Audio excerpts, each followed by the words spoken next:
Welcome back, everyone, to Stewards of a Broken Sun, the third season of our podcast, Stories of a Broken Sun. This season, we are following our heroes of Medleystead using the game Songs for the Dusk by Kavita Poduri and Quinflorido Vega. This game is currently in version 0.5 beta. You should definitely pick it up following the link in the description. I am Matt, or ARP. My pronouns are he or they, and you can find me on Twitter at YCaliber, or follow the show at Broken Sun RPG. You can also visit our website, brokensunrpg.com. You can also join our Discord. All of these things and more await you on the internet. Although a lot of the and more things I would not suggest you spend time with. I am your friendly guide here on the podcast, and today I am joined by two wonderful players. So let's say hello to Velvet. Dark greetings, everyone. My name is Velvet. I use fair pronouns, and you can find me pretty much everywhere on the interwebs at OG Brown Sugar. Today I'll be playing Joan Jaws, who uses they them pronouns and is the resident short person. Eerily similar to, but legally distinct enough from JoJo of the Joestars. Wouldn't know anything about that. And we are also joined today by Trudy. Hi, my name is Trudy. My pronouns are they, them. I'm playing Ollie Free, the resident scrapper, whose pronouns are also they, them. Wonderful. You can find me on Twitter at good_damage. Thank you. Yeah, so today we are going to be exploring what these two wonderful folks are doing. Not just talking about their players, of course, but also Ollie Oxenfree and JoJo themselves. What they are doing while the other two are busy. In this timeline, we are just shortly after our first mission with the train, and things have been winding down. It's probably been a couple of days to a week. Keva is still being caught up in bureaucracy and paperwork, dealing with the Misfit School and, of course, the Wayfinders Guild, while our good friend, Reaching Through the Night, has been taking a professional development day. He's off at a symposium about scouting, so he's busy with that. And Keva is busy with paperwork, and that leaves JoJo and Ollie. My question is, what are JoJo and Ollie up to at this time? Where do we see them as the opening credits play and the theme music comes in? Ollie is probably tinkering away at something. That's what they do with their nervous energy, and it's something that interests them. So just tinkering away, taking things apart, putting them back together again in totally different ways. You never know what's going to happen when you plug this one into that one. Exactly. Time to find out. How often has Ollie been how often has Ollie been electrocuted in their life? Oh, probably too often. They probably have some problems at this point that they've developed from just saying, oh, I'm just going to try it anyway. I don't care. I'm going to give it a shot. Ow! There's this movie, The Great Outdoors was a film from 1988, and I have, of course, seen it many times because, being Canadian, we saw everything John Candy, and my parents just really seemed to like this movie. And in this film, which also unfortunately stars Dan Aykroyd, it's got a character who has been struck by lightning a huge number of times, and they call him Lightning Rod Reg, so it was just making me think of that. I could see that. Yeah, it says he got struck by lightning 7 times throughout his life. Or 68, something like that. Maybe it was 68. Yep. A whole lot of times he's been struck by lightning. So that was that character that came to my mind during this tangent. And hopefully that's given enough time for JoJo to be doing something super interesting as the camera finally pans its way over there. Definitely. JoJo's main preoccupation is just learning as much as they can about all the different types of people here in Medleystead. Specifically different fighting styles. So I know last time they took some lessons from Headbutt Swan Dive, so I think this time they're probably trying to practice, some of the aerial moves they've learned from the bee folks. Maybe JoJo has found some luchador expositions going on to join in on, get some of that high flying stuff going. Definitely, the wrestling name is El Tiburon. Of course it is. There's different types of luchador, aren't there? There's one that's... There are. I'm not well versed in them as much as I'd like to be, but I imagine just based on their physique, JoJo's definitely a grappler of some sort. Mm-hmm. I foolishly Googled luchador flying type, and of course there is a Pokemon. It's a flying type, fighting type, luchador based. Oh, I love that. Paulucha, it says. Oh, that's perfect. More fool I.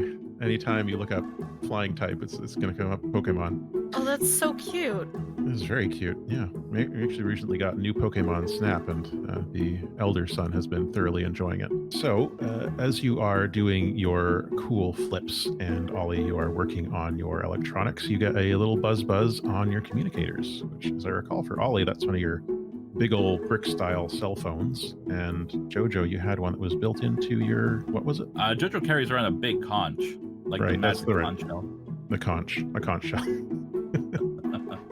On their belt. Yes, you can hear whispering from the conch shell, a voice calling your names. Specifically, they are calling for the myriad in the hopes that the two of you will respond. Hey, Ollie here. JoJo here. Hello, Ollie and JoJo. Is Keva available at the moment? Nope. I see. Is it just the two of you? Today, yeah. I see. Could you please make your way to the Earth Pavilion of the Concord Lagoon as soon as possible? Everything okay?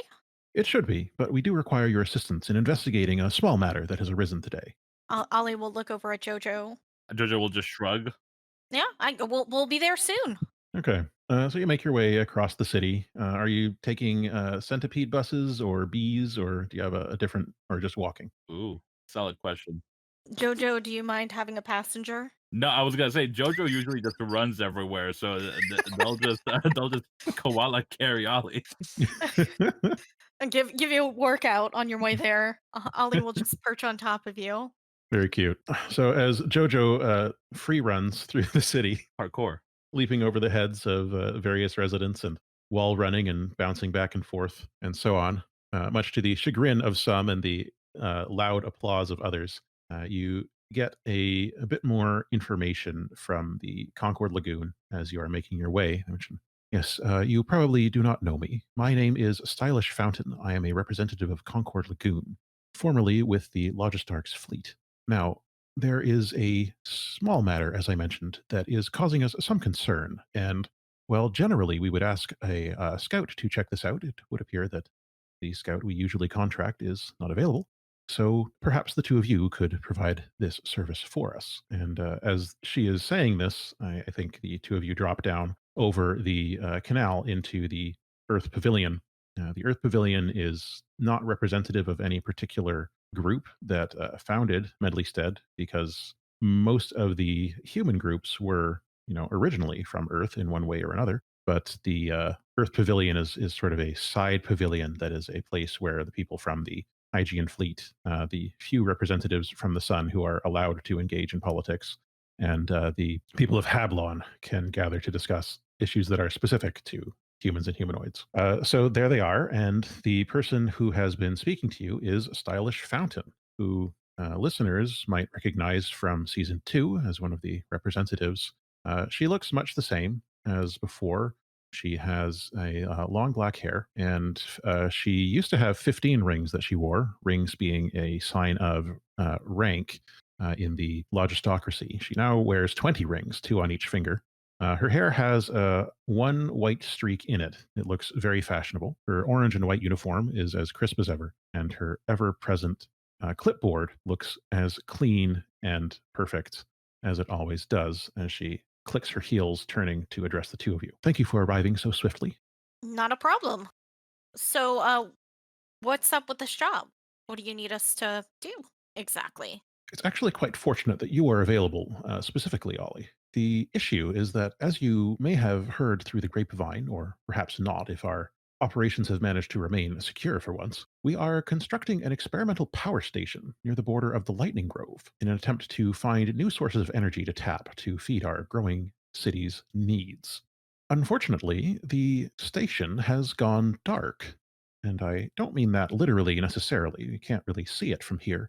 But figuratively, we have lost contact with our power station. And we are unable to get drones over there due to the fact that the wave also appears to have developed a dead zone in the same facility. So we cannot contact the construction units in the area. We cannot contact the supervisors in the area, and we cannot send a drone to check on them without the drone losing power once it's out of range of the wave. So we need some good old fashioned people to go and check things out. I think that's manageable, don't you, JoJo? Absolutely. Anything else we should know about the station before we make our way over? Any red buttons we should avoid pushing? And JoJo has just been stretching this entire time. Ideally, Jojo, please do not push any buttons unless it is the button marked activate. I will be sending a technician with you. Ollie, I recognize your skills and your esoteric experience across a wide variety of technologies. However, I thought it might be useful if somebody who had helped design this project were to accompany you. Would that be acceptable to you? Yeah, sure. Who is this person? She steps aside, and there is a small red robot floating behind her. And the robot folds out a pair of hands and waves to you and says, "Hello, my name is MP4." Oh my gosh. Immediately, they're just completely overcome with just sheer joy at seeing something that is so cute. Think if this were an anime, Ollie would have the totally sparkly eyes at seeing this creature, this little robot. It's so nice to meet you too. MP is very cute. His faceplate is it's like an e-ink display with a sort of cartoonish face on it, a simplified humanoid face on it, eyes, mouth, no nose, and the eyes and the mouth make expressions and move as he speaks. MP4 is a human whose mind was uploaded into a machine back on the sun when the sun was doing those things, and does not appear to have downloaded it into any other form since the fall of the sun. Is this the same MP that we had back in the day? MP3? Okay, so wait, but this is MP4, so different MP, right? Well, the first MP that you met was MP2. Oh, sorry. Once again, bad memory. No, no, no. That was 3 years ago. It was a Back in the really long day. time ago. Yeah. Because I No. remember, when I was like, oh my gosh, I remember what they look like. I don't remember anything else, but Yeah. Well, the good news is that neither of your characters would have any reason to know who this is. But for yes. those in the audience, this is MP4, MP in a new body. All right. So MP says, yes, I've been on a few adventures, so I will do my best not to get in your way. But I did help design this facility, so hopefully I'll be able to get it back online. But we wanted to make sure that we weren't just sending one group after another. So we thought we'd get some specialists to assist us. That's where you come in. Yeah. Stylish Fountain nods and says, "Very well, I'll leave the three of you to it." And she turns and holds a hand up to her ear where she's wearing an earpiece and starts talking about some other issue and checks an item off on her clipboard as she walks away, clearly having dismissed you from her attention. "Sorry about her," MP says. "She's very busy and has no social skills." I've dealt with worse. So, in order to get out there, am not entirely sure the best way to make it. I mean, we could walk, but it would take a few days, so it's probably best to take some other mode of transportation. I could rent as some type of car or hovercraft or jumper or something like that, unless you have a better option available or a preference that you have. What you feeling, JoJo? I'm tempted to make that run and see how long it takes me, but this does seem to be of time sensitive nature. Maybe we could take our vehicle. MP looks and says, what is your vehicle?" What is our vehicle? Well, I would assume it's the Express if you're talking about your Okay. Oh my god. For some reason, I've just been consuming too much Mass Effect content in my head, and I'm like, we have like a Mako type thing, right? You do have a Mako type thing. It's the Express, but it's got chicken legs. Yeah, hopefully it Oh, doesn't. you had the Baba Yaga chicken legs. Hell yeah. Yeah, hopefully it's not as bad as the Mako and Mass Effect 1. So, Hey, I heard they fixed it, but I'll let you know when it comes out. I'll let you know too. We'll discuss it. Yeah, MP looks delighted to hear about the Express. "Oh, I've spent some time with the Express in the past. I might even say that we're friends. So this should be a pleasant trip. Nice reunion." Okay, so preparations for the mission. When preparing for a mission, you can do a bunch of different stuff depending on what you're interested in preparing to go into the mission. Planning an engagement says your crew spends time planning each mission. They stand around the ops table, study flickering holographic displays, sketch out plans on scrawled maps, bicker about the best approach, and fret about keeping people safe. But you, the players, don't have to do any of that. The characters take care of that off screen. They know what they're doing. You don't have to. All you have to do is choose what type of plan the characters have already made. There's no need to sweat all the little details and try to cover every eventuality ahead of time. That's what flashbacks are for. Because the engagement roll ultimately determines how much trouble you're in when the plan is put in motion. No plan is ever perfect. You can't account for everything. The system assumes that there's always some unknown factors in trouble, major or minor, in every operation. Just have to make the best of it. So before going into make a plan, you can do things like gathering information, getting supplies that you think you might need, You can always do those things during a flashback as well, if you would prefer. Okay, I think I would like to collect some info. Okay. Yeah, that seems like a good idea. What kind of information do you want? I think I just want to know what the terrain is like so I can avoid, so we can get there quickly and safely. And then I guess just to, any threats that might be, native to the area besides like the lightning strikes. Right. As the lightning grove is just, it's like flickering lightning trees. They don't Okay. actually Oh, strike. that's right. Yeah, they're just sticking out of the ground. Metal. Okay. So you want to talk to somebody who's been there or who is familiar with the area. Yeah, specifically the locals. Like I want like the boots on the ground type of knowledge, not like official reports or facts. Okay. Yeah, the lightning groves is not they're not super conducive to like habitation that anyone knows of. It could be that there are life forms that live in there, but we haven't gotten in touch with them yet if they do exist. So there aren't like people living around it because there's the constant threat of being set on fire and electrocuted. But there are people who have gone over and like mapped it and checked it out and explored the area that you could definitely get in touch with. Yeah, those folks. Okay. So let's see.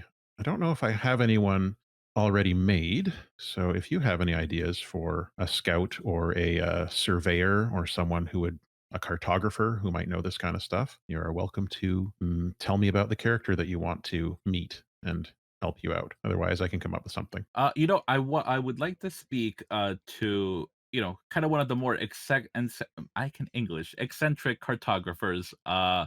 And they're always dressed in like that kind of like old timey khaki explorer suit, big Nigel Thornberry vibes. Okay. I'm going to attach this character to the Nexus, I think. They're all about records and knowledge. Doesn't make sense. And sorry, could you give me the description one more time? So they're dressed in that very classic like khaki explorer outfit, like Jane's father from Tarzan, if you remember his outfit. Yeah, the like British colonial look with the hip hat Yes, and all that. bingo, Okay. and like Yeah. big handlebar mustache. Okay. What is this person's name and pronouns? He him pronouns, and his official title. I cannot English it. His official title is Director Cardinal. Director Cardinal, and he is a cartographer slash explorer. Yes. And he's a human, or is he just humanoid, or something else with a mustache on it? I'm thinking humanoid, but maybe has some of the mechanical kind of augmentations. Okay, humanoid, cyborg.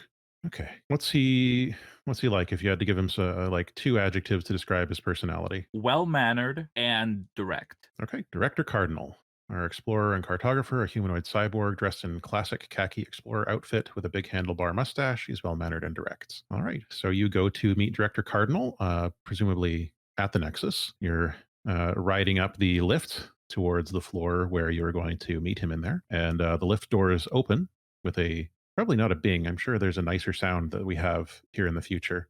They open with a and standing there in the hallway to meet you is Director Cardinal himself, and he gives you a nod and politely. He's got both his hands behind his back, and he gestures with one of them towards a set of seats in like a conversation pit type area here, and goes and stands until you and Ollie have seated yourselves. Ollie will totally seat themselves. Okay, there's a variety of different seating options, so you can. Great. Because Ollie can't sit still. So Yeah. Ollie doesn't sit like a normal person. Yeah, I'm sure there's like fidget style cushions and chairs and such if you need that kind of thing. Does JoJo know Director Cardinal, or is this like more of an acquaintance or just somebody you looked up?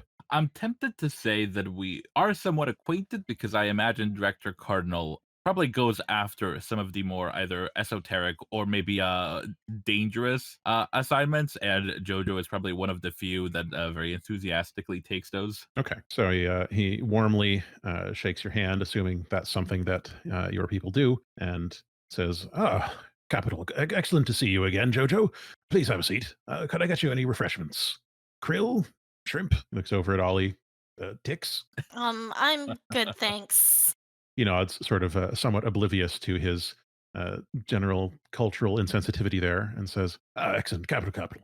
So how can I help you today, Jojo? We're going on an excursion out near the lightning forest, and we're wondering if you had some practical advice for us regarding the terrain. Ah, the lightning groves. He hikes up his wide-hipped pants and takes a seat, and he waves his hand over this dome in the middle of the conversation pit, and a display pops up, slightly foggy but clear from every angle. And well, it's a display made of fog, but it is clear to see what's in the fog from every angle.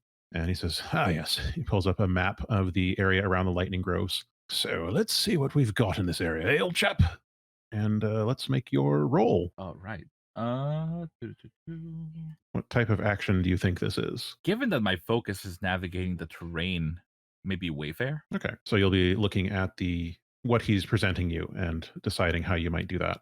All right, so give yourself a Wayfair roll. Just gather That's information. good. So position and effect aren't impact rather are not important here. Okay, a 4. So you've got some good information. So yeah, you're able to look at the map, and it's like a topographical 3D one that you can interact with, and it shows you the general terrain and what the area is like around the Lightning Grove. You can see that it's largely plains, and there's not a lot growing around there because of the lightning. But there is, occasionally there's an industrious type of lichen or something along those lines, like an extremophile type of life that does grow along the rocky plains around here. So there's a couple of like stunted trees and this or that things growing on the rocks. No particular sign of life. And he's finishing up. And of course, you need to make sure that you're not wearing too much in the way of metallic instruments while you're there, as you might get struck by a stray branch of lightning and wouldn't want that. Bit of a shock to the system, and not the beneficial kind. That's definitely a flesh I'd like to avoid. Would you recommend layering insulation or just avoiding metal? Well, it depends on how close you're planning to get to the groves. If you're planning to enter the groves or the outskirts, then you should perhaps prepare some insulation. But if you're going to be further out than here, and he shows you like a line around it, then there have not been any recorded strikes in this area. And in fact, the outpost that you are visiting is just outside that line. Right on. Okay. Okay, so you got some good information there. Is there anything you want to prepare, Ollie, or do we want to jump to engagement roll? Let's get engaged. Okay, so types of plan: battle, deception, stealth, technical, social, or transport. I think this is probably technical. Deploy technology or channel transcendent forces, though it might also be transport. Carry people through danger. I would say technological just because that's what our task is, what's inside. I just did the Wayfarer thing for JoJo because that's what they would be concerned with as far as getting everyone there safely. This is just mission type. So let's see here. Actually, transport is one of your specialties, isn't it? Yes. That might be good. Well, okay. Right. Let's say, well, which I guess it doesn't matter too much. It depends which detail are you focusing on getting there and how you get there, or are you focusing on the technology that you're going to use once you're there? You've got the map, so that gives you the route, and the means would be taking the express over there, I think. So yeah, let's go with transport. Okay. So you've got the route, you've got the map, so that's the route, and the means that you've got there is to approach using the express as far as the express will be able to carry you. If you don't know the detail, you can collect information in some way to figure one out. We did that. We got the detail of the map and your loadout. What's your character's load for this mission? Are you going to go for light, normal, or heavy? 3 load, 5 load, or 6 load? With the note that light load lets you, in the fiction, move faster and be more nimble. Heavy load tends to make you a little bit more unwieldy, and the normal load is right in the middle there. No particular strengths or weaknesses.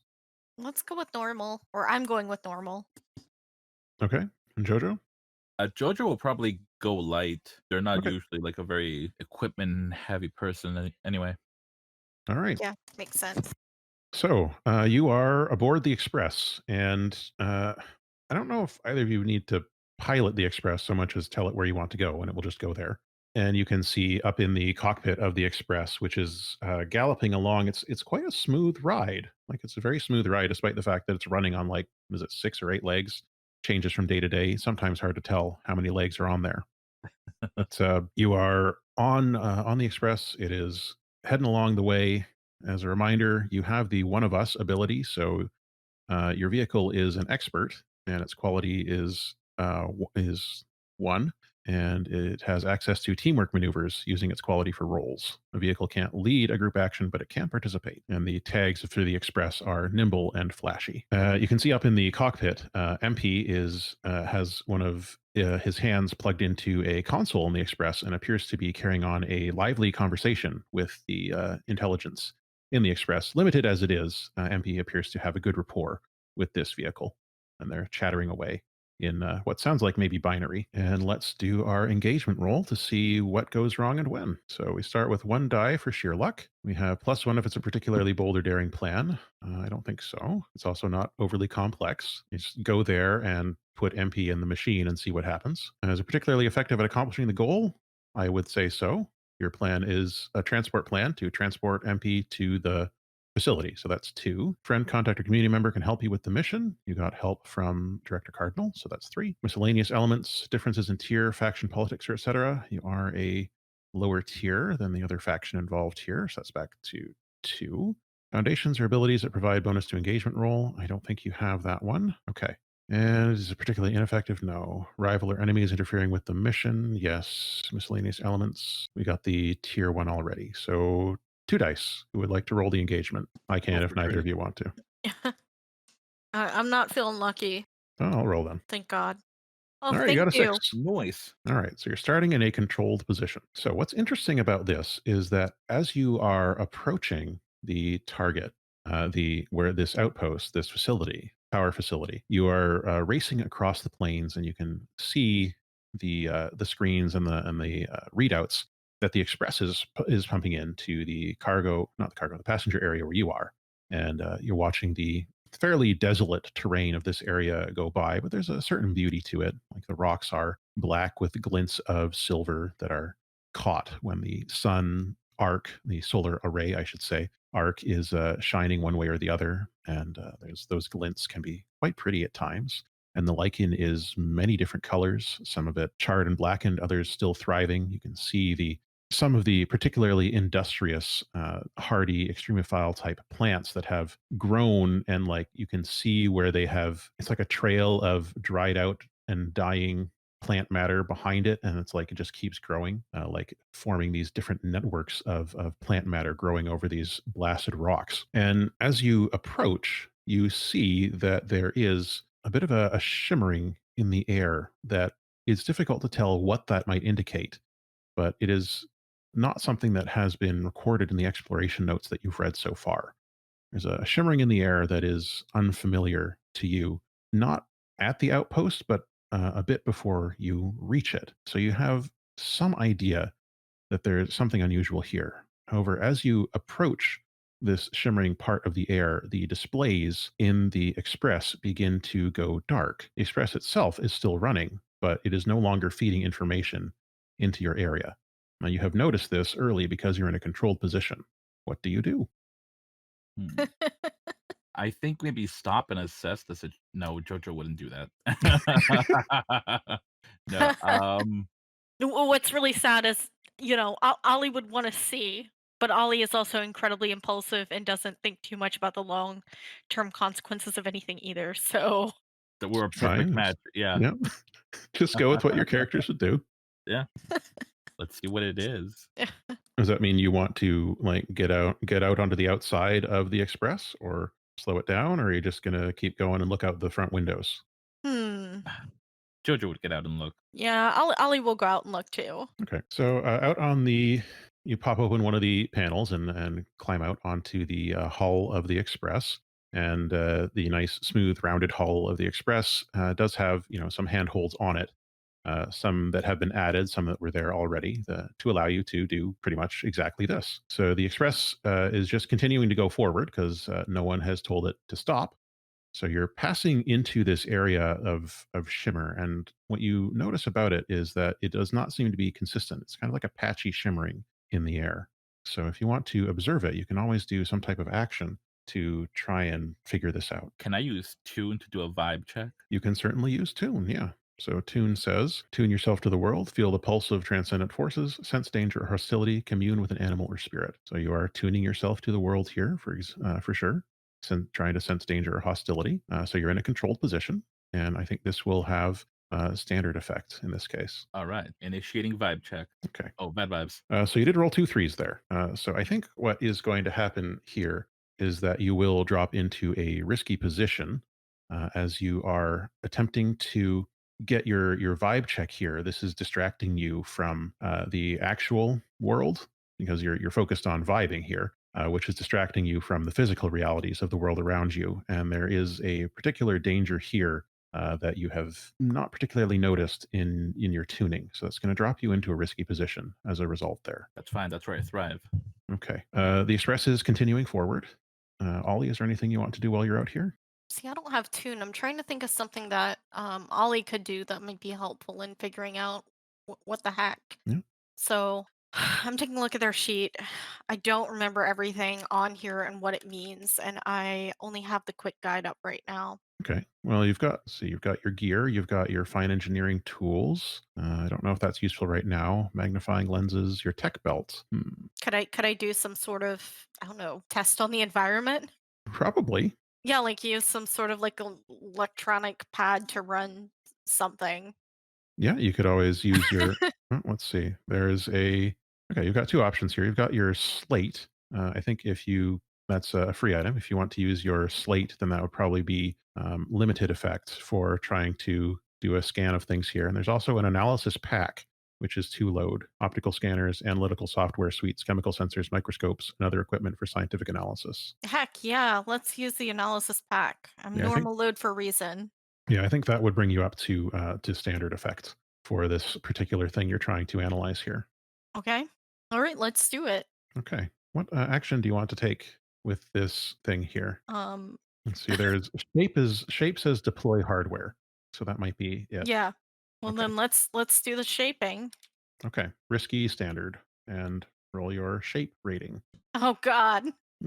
You have I rolled a told three and a you. one. I Okay. told you I wasn't lucky today. That's okay. That's fine. You started out in a control position, so we had a good start there. It was very nice to have that moment. And then we decided to get out of the car. Get out of the speeding car. Slow down. No. I mean, narratively, this set of results makes perfect sense based on the actions your characters have taken here. Okay, risky consequences. Okay, yeah, simple, straightforward. You are in. You are in the midst of doing this analysis, so you are hunched over this machinery that you've deployed onto the hull of the Express. JoJo is doing their vibes check, and into this moment of intense concentration for the both of you comes a whistling projectile, which slams into Ollie, giving them the level 2 harm punctured. Would I be able to defend them? You absolutely can defend them. That is All right. your job, I believe, That is my actual job. as the Aegis. Yes, you also have the starting ability Intercepting Fist. When you protect teammates or NPCs, take +1d to your resistance roll. So, yes, you can resist the level 2 harm punctured.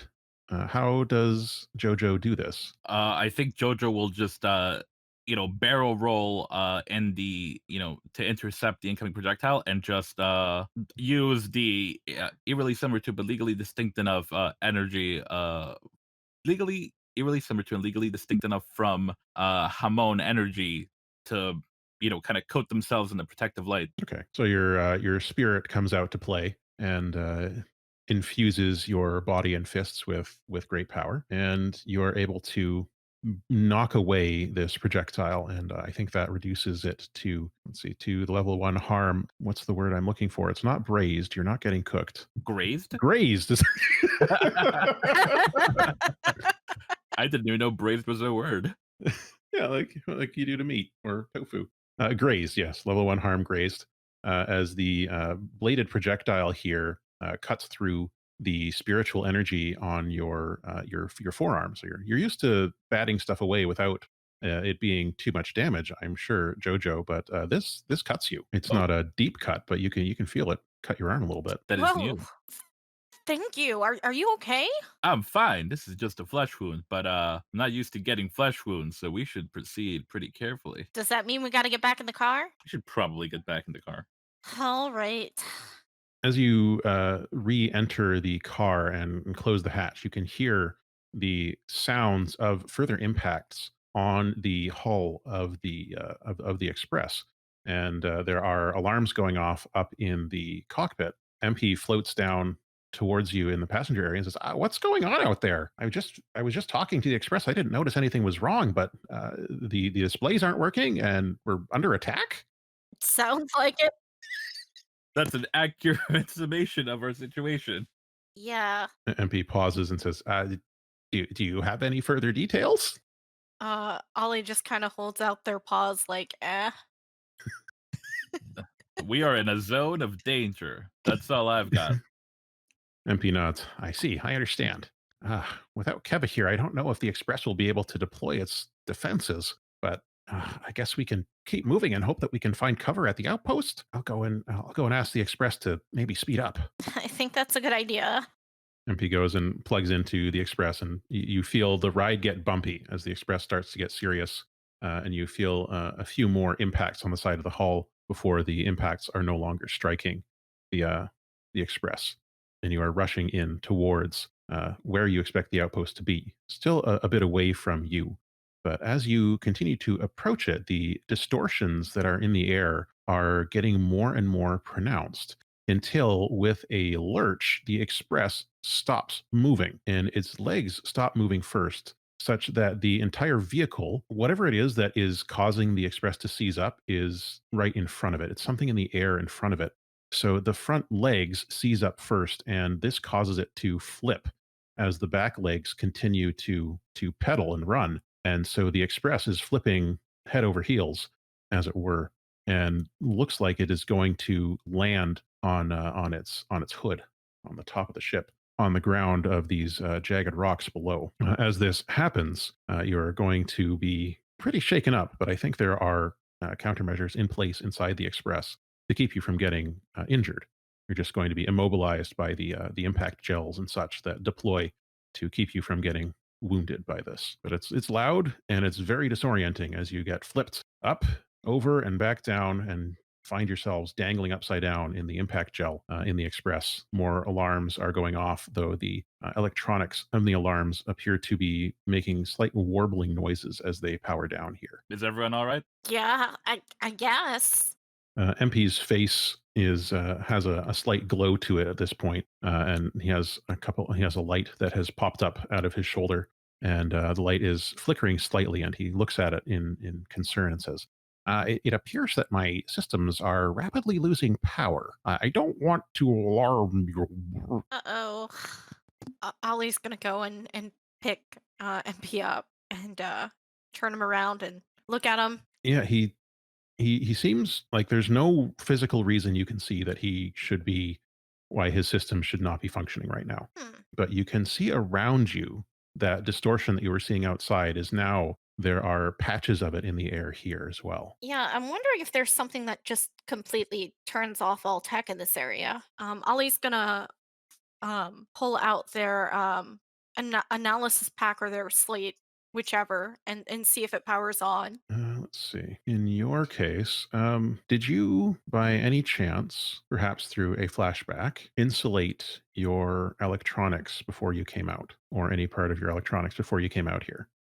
Like insulate from the potential harm from, lightning. Because Yeah. I could conceivably see Ollie doing that preemptively, since we're going to a place where, your stuff's gonna get fried. Yeah. If you want to spend a stress, we can do a flashback and say that Ollie insulated their electronics. Then let's do that. I already had one stress on my sheet. Would that have been cleared out by now? No. Stress clears when you take stress clearing actions during downtime, Got it. or I'm if at you get a two. crit on a resistance roll. Got it. Well, I'm at 2 stress now.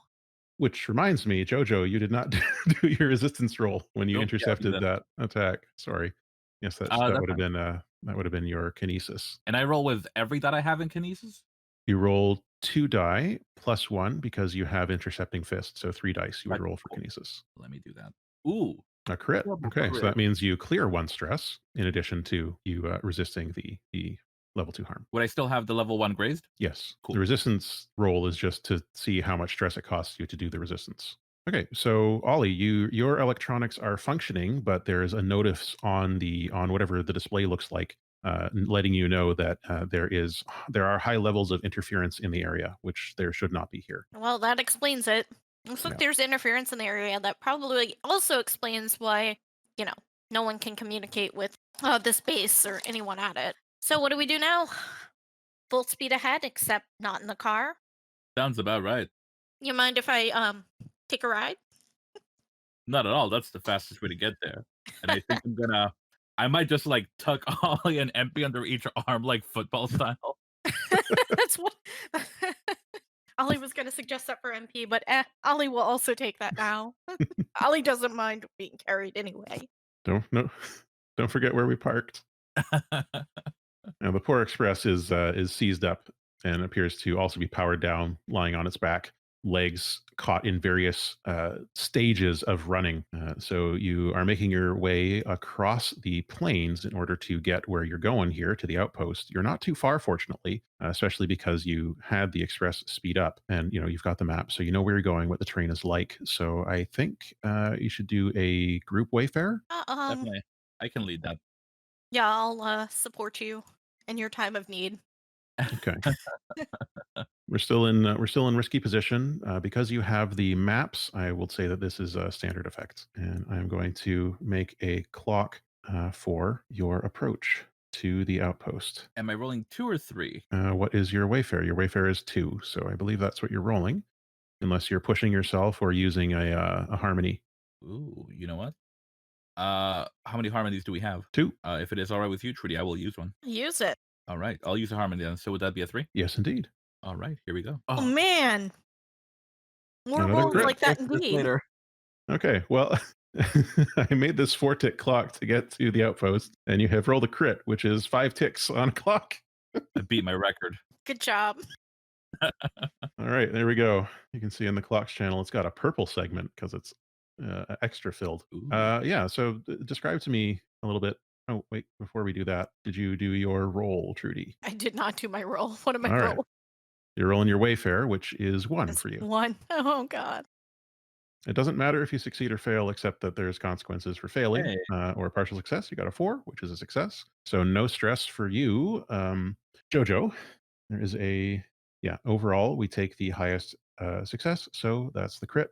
Just wanted to make sure that we did all the correct rolls. Don't want to shortchange the system. All right. Gotta do all So the steps in the recipe. can you describe to us the scene as you, what's the word I'm looking for? Gallop across the blasted plains here? Rush across the plains? Yeah, I think a rush. I think JoJo knows enough about lightning and its propensity to strike higher targets. So I think they're gonna tucking Ollie and MP under each arm like footballs is gonna angle their body in like such a way that they're as low as possible. I was gonna say they do like a flash run, but that requires them to move their arms. So I think they're just going full Naruto sprint, just the legs. Yeah. Plus, you have something under each arm. Yeah. Okay, so sprint low to the ground across, zigzagging between the rocks and boulders and bluffs here. You make your way to the outpost, and the outpost looks like the picture they showed you. Visually, there's nothing wrong here. It's just the building. It looks vaguely like a low silo.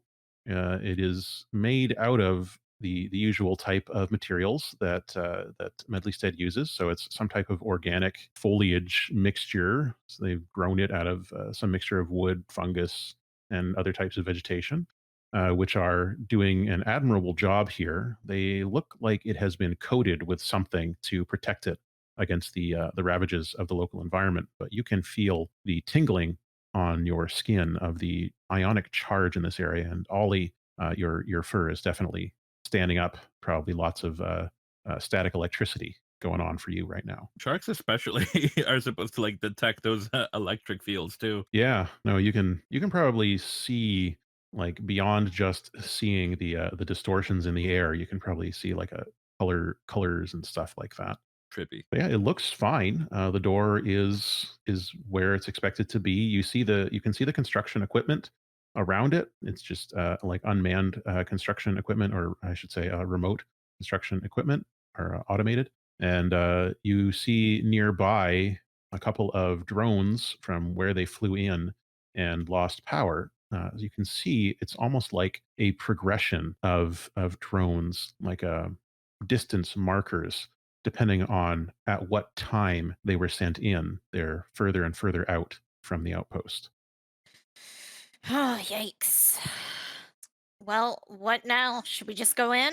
Yeah, only one way forward. Guess I'm so. gonna set Ollie and MP down, and I'll kind of be the vanguard. Like I'll lead the march a couple of steps ahead of them, just in case any shenanigans occur. Hmm. It's a good idea because as you are approaching the door, it opens up and there is someone standing in the doorway.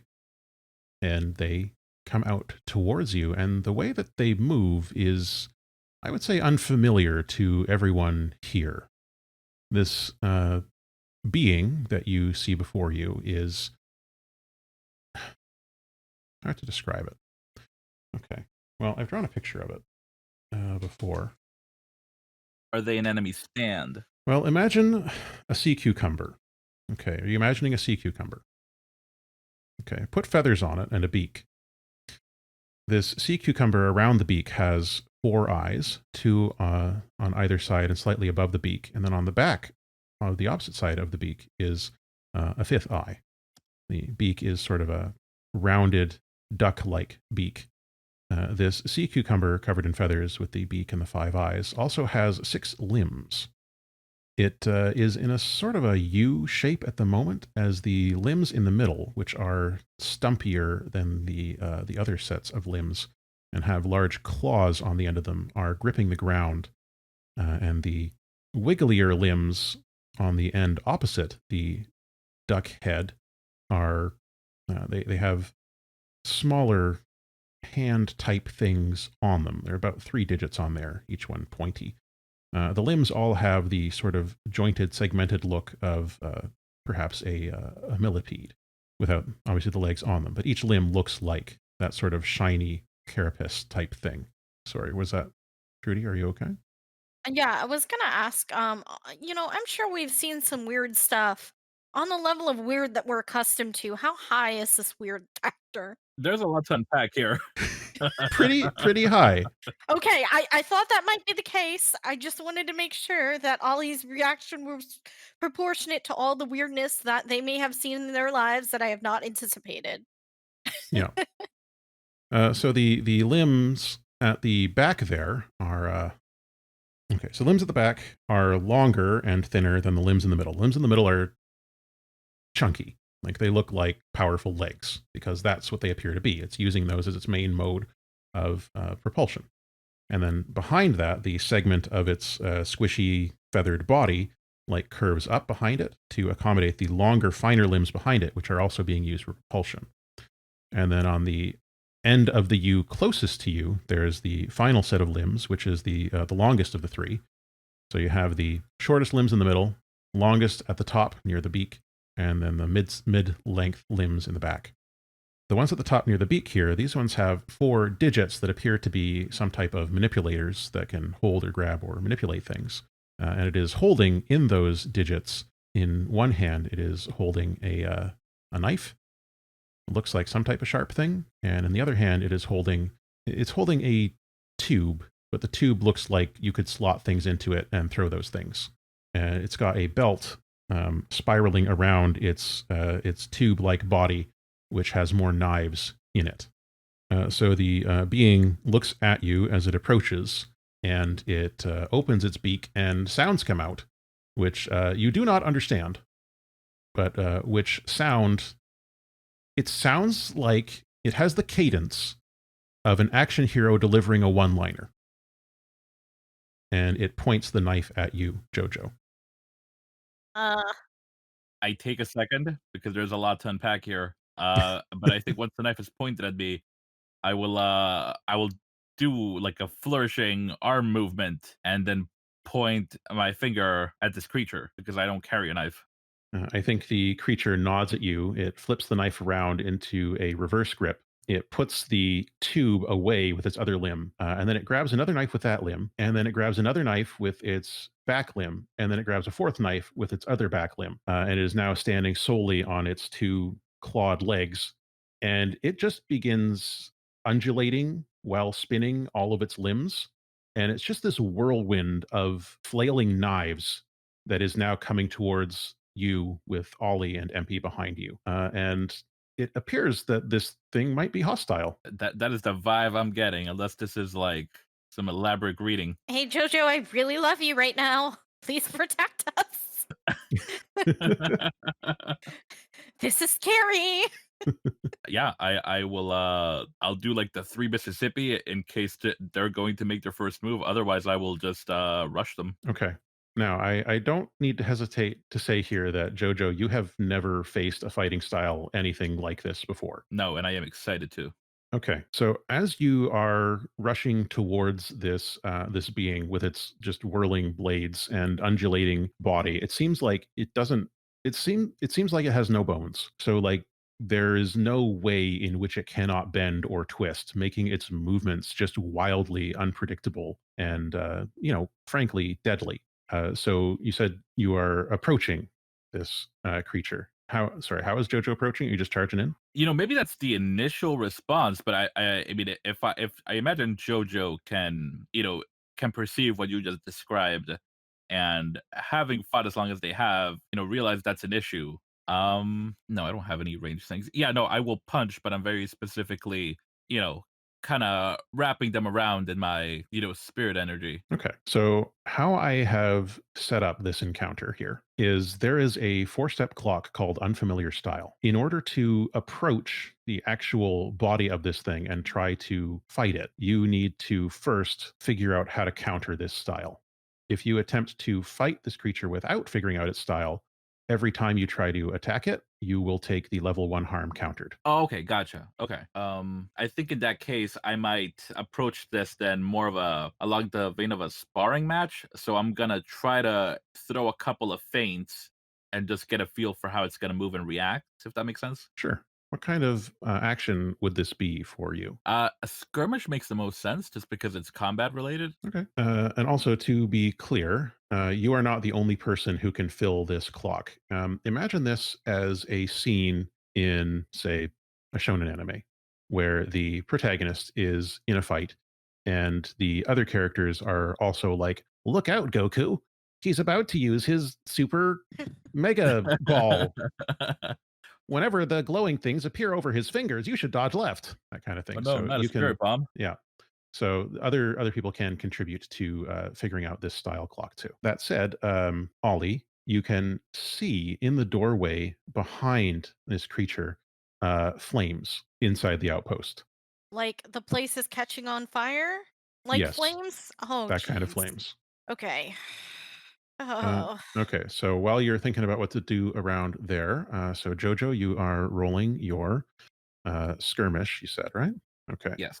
Rolling now. Because this is the first time you have encountered anything like this, I think you are at limited effects. Okay. And also attempting to engage it, even in a skirmishing style, is going to be limiting here. But let's give it a roll. Okay, you got a 5 there, which means that we fill in 2 ticks on the unfamiliar style clock. So you are able to, like, by using your spirit energy, as you said, to try and wrap around and discern like how this creature is moving. You're able to do that and get an idea on the way some of its movements are happening, and get more familiar with the ways in which its body can move and can't move. Right on. In return, however, you do get cut a few times, which means you would take the level 1 harm cut, which of course you can choose to resist if you prefer.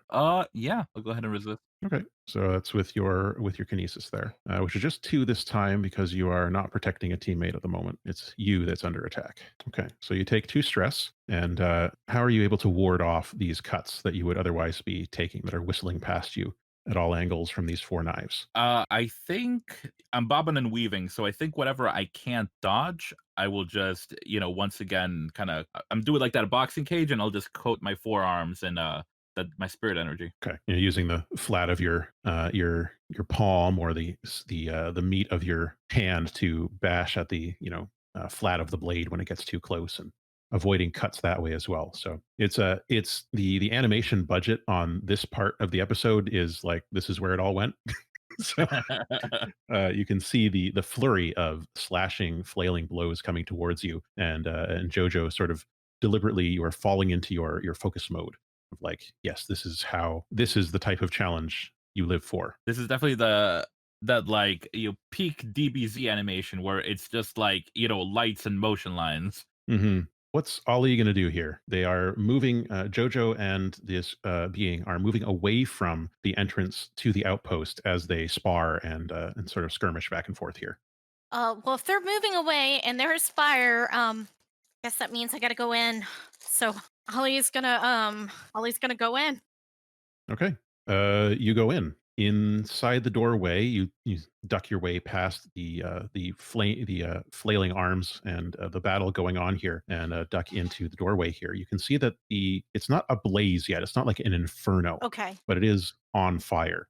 You can see that the flames are growing from what looks like, based on the blueprints that you saw, the control room area of this outpost. All right. And is there anything to, set off sprinklers or You could look around for that. You could look at your tech belt stuff as well. I think you've got, let's see, yeah, let's see uh, if there's something on my tech belt that I can use to just put out fires. We're gonna not waste time. fire choke foam, What? a rapidly expanding foam which chokes fires and is difficult to wade through. Well, heck yeah. Okay. Yeah. So mark off your tech belt. That's one load, and then you get 3 uses of gadgets and canisters from your belt. So you can use fire choke as your first use there.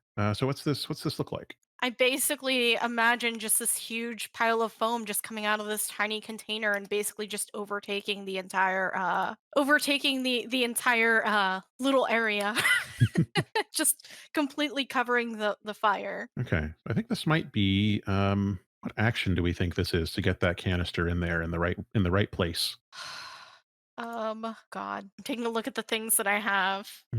Trace, maybe precision shooting from a distance. Yeah, I mean it is technically shooting from a distance. All right. And Ollie just lobs these containers, or do they have a device that they use to fire the containers? Oh, I want them to have a device. Yeah, they will Okay. totally just shoot it out. You don't have to declare anything else for that. I'm just wondering visually No, what's no, the I aesthetic. could see it like like a little grenade gun, except with with these little canisters of foam. I've got like a visual of like it's got like a pistol grip. It Yeah, looks like a 6 shooter, but instead of a barrel or the 6 shooter, you just put a canister on the front of it. exactly. I love that. That's really cool. Okay, yeah. So, yeah, you're risky here because you haven't entered the actual fire part yet, and with the fire choke foam, I think you're at great effect. Okay, so what we're talking about as far as rolling just one. Yep. All right. You gained a harmony from your team action, so you're back to 2 harmony. Yeah, is it okay if we use another harmony? This seems like something we might want to stop. Yeah, go ham. All right. Oh God, why? Okay. So you fire the fire choke canister into the room, and it explodes. It goes off, and it starts to put out the fire. The downside here is that as it is putting out the fire, and you can see that the control console is damaged. So you're not going to be able to simply type things in here in order to either reboot the system or do an analysis or anything like that. You'll have to find another way to access the systems. But the fire is mostly out. There's still some smoldering. There's the occasional flames. The flames could burst out from other areas at any moment. You're in a risky position, but it's safe to enter the control area now. Jojo. Yes, I will continue to bob and weave and throw some feints to try to figure this creature out. Okay. Do you want to try a different approach from just like trying to fight through it? Is there another way that you think Jojo might approach this, or do you think that Jojo would stick to that? Like Well, you can now, maybe tune or I could try tune. decipher. I mean, JoJo's not going to decipher anything, but tune. Yeah, I'll do. I'll do a vibe check. Okay. So yeah, tune yourself to the world, feel the pulse of transcendent forces, sense danger or hostility. Yeah, so you can try and like get in the zone basically, and see how this is shaping the world around it, and maybe that'll give you some approaches there too. So you're risky. Let's see with tune. I think you're risky standard with tune. All right, let's go. Whoops. Okay. So you fill in 1 segment on the clock here. I think. Oh wait, do you? Do you even do that? I don't think we do. No, the vibe check Hmm. was not passed. I'm too much in the combat zone to do a vibe check. Let me just double check here to make sure. Okay, risky 1 to 3. Things go badly. You suffer harm. A complication occurs. You end up in a desperate position. Okay, you end up in a desperate position. So you tune to the world, and you are used to tuning to a certain frequency of vibe when you are engaged with the ruderal bloom, which is this region where you live. But something has disrupted the frequency of this dimension. So when you are attempting to tune to it, instead it like gives you a splitting headache, and like you are forced to fall back as you are being forced back step by step. Those knives are getting closer and closer, and your head feels like it's about to split open because the vibes are wrong, man. They are wrong here. Bad vibes. Bad vibes. You're in a desperate position. Ollie, Oh gosh. Okay. Well, at least the fire is mostly under control. Is there anything around here that looks like a threat at all? beyond the imminent flames and the consoles not working, no, you can see like some of the displays, like the fog displays, are flickering or like they're really patchy. It's difficult to read them, but it's clear that this outpost is not working the way it should. Something has gone terribly wrong. There's nothing that can really be done, right? Well, now that the fire's out, there's nothing that urgently needs to be done in here. Turn on the outpost, find out what happened, reactivate it, turn it down permanently. Well, the only thing is that Ollie is concerned about her buddy outside, their buddy outside. Yeah. So, they're gonna take a check out there and see what the hell's going on. Okay. And let's be real, probably take something off their pack and throw it in their direction to try and distract them. Okay.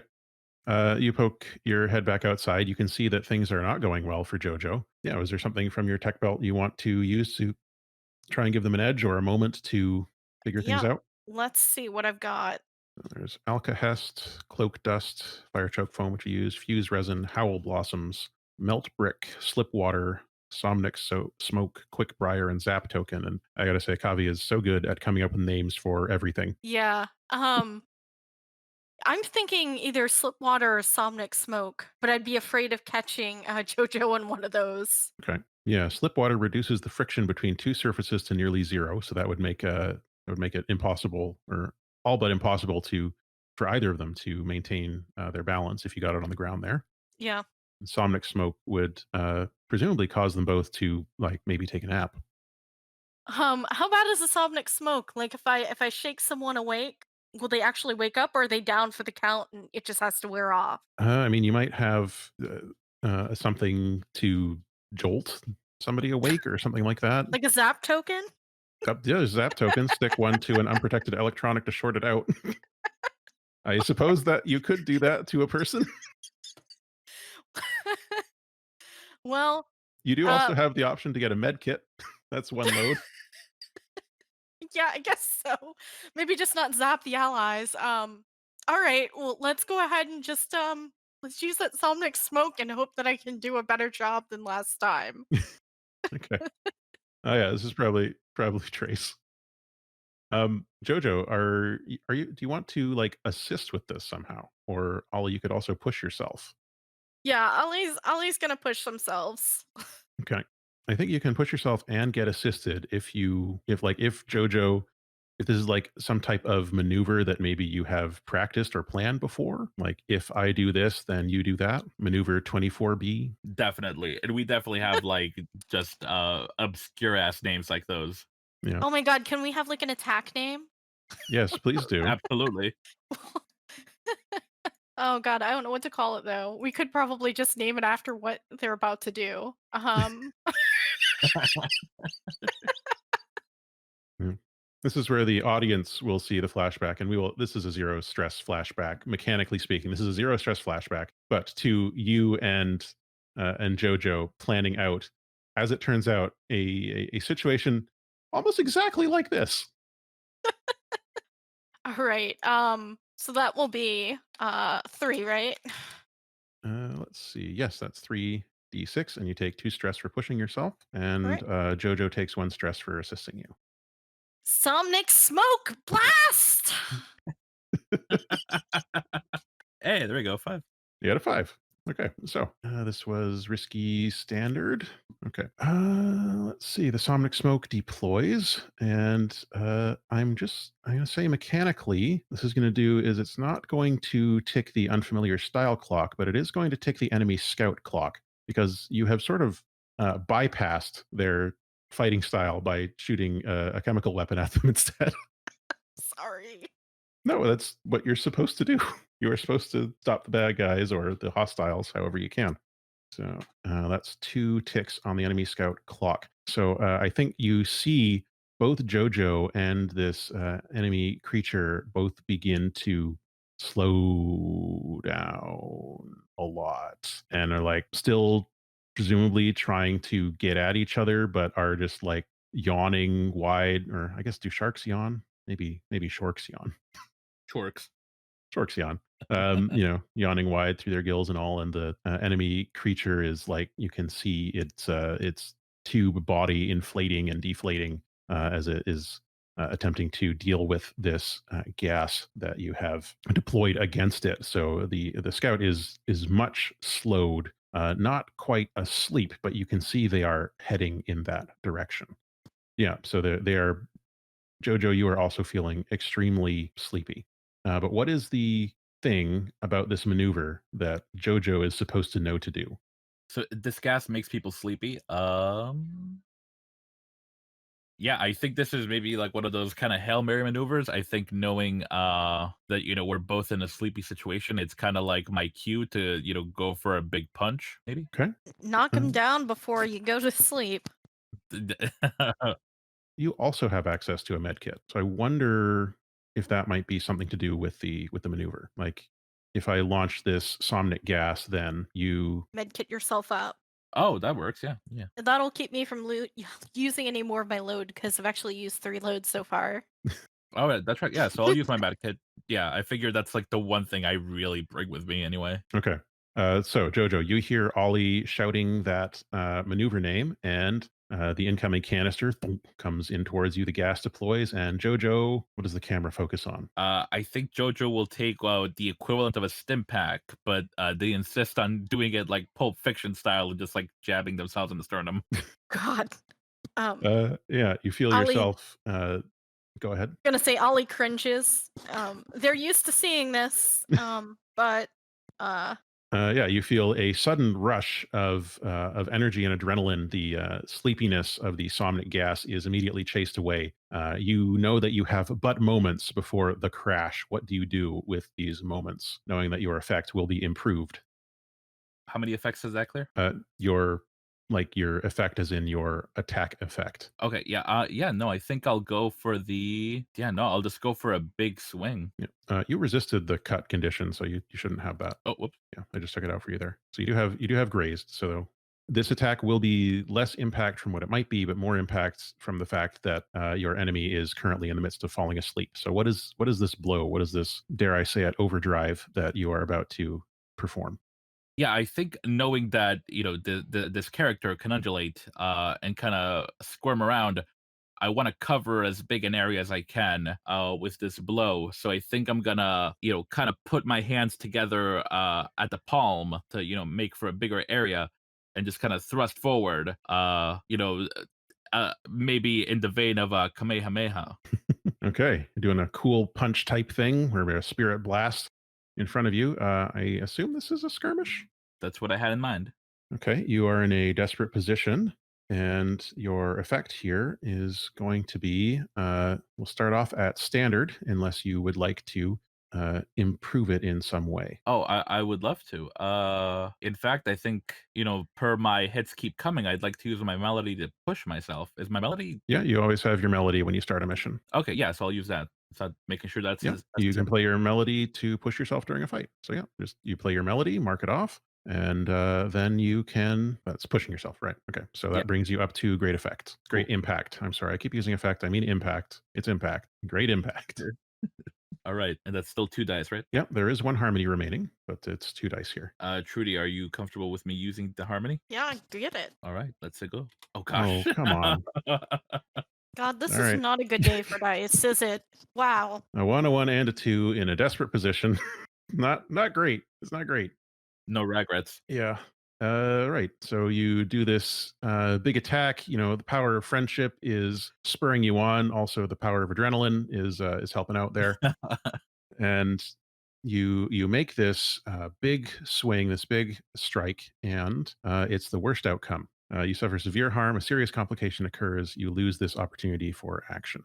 You stumble forward from your big attack here, and I think the creature does a sudden squeeze of its entire body, like it just compresses its spongy, feather covered body into an extremely thin noodle, suddenly shooting out to its body to a much longer length, you know, laws of conservation of mass and all. And as you lunge forward, it whips around you, entangling you. And basically, as this creature is falling asleep and your adrenaline is crashing you, it is roped you up like a big old rope, and it's got you constricted. You're stuck. You lose this opportunity for action. You're no longer able to really use your body, and the adrenaline is running out. So physically, you are crashing, and mentally, you're feeling foggy. Ollie, what's up? Um, do I have something other than my teeth I can try to get this thing off of him with?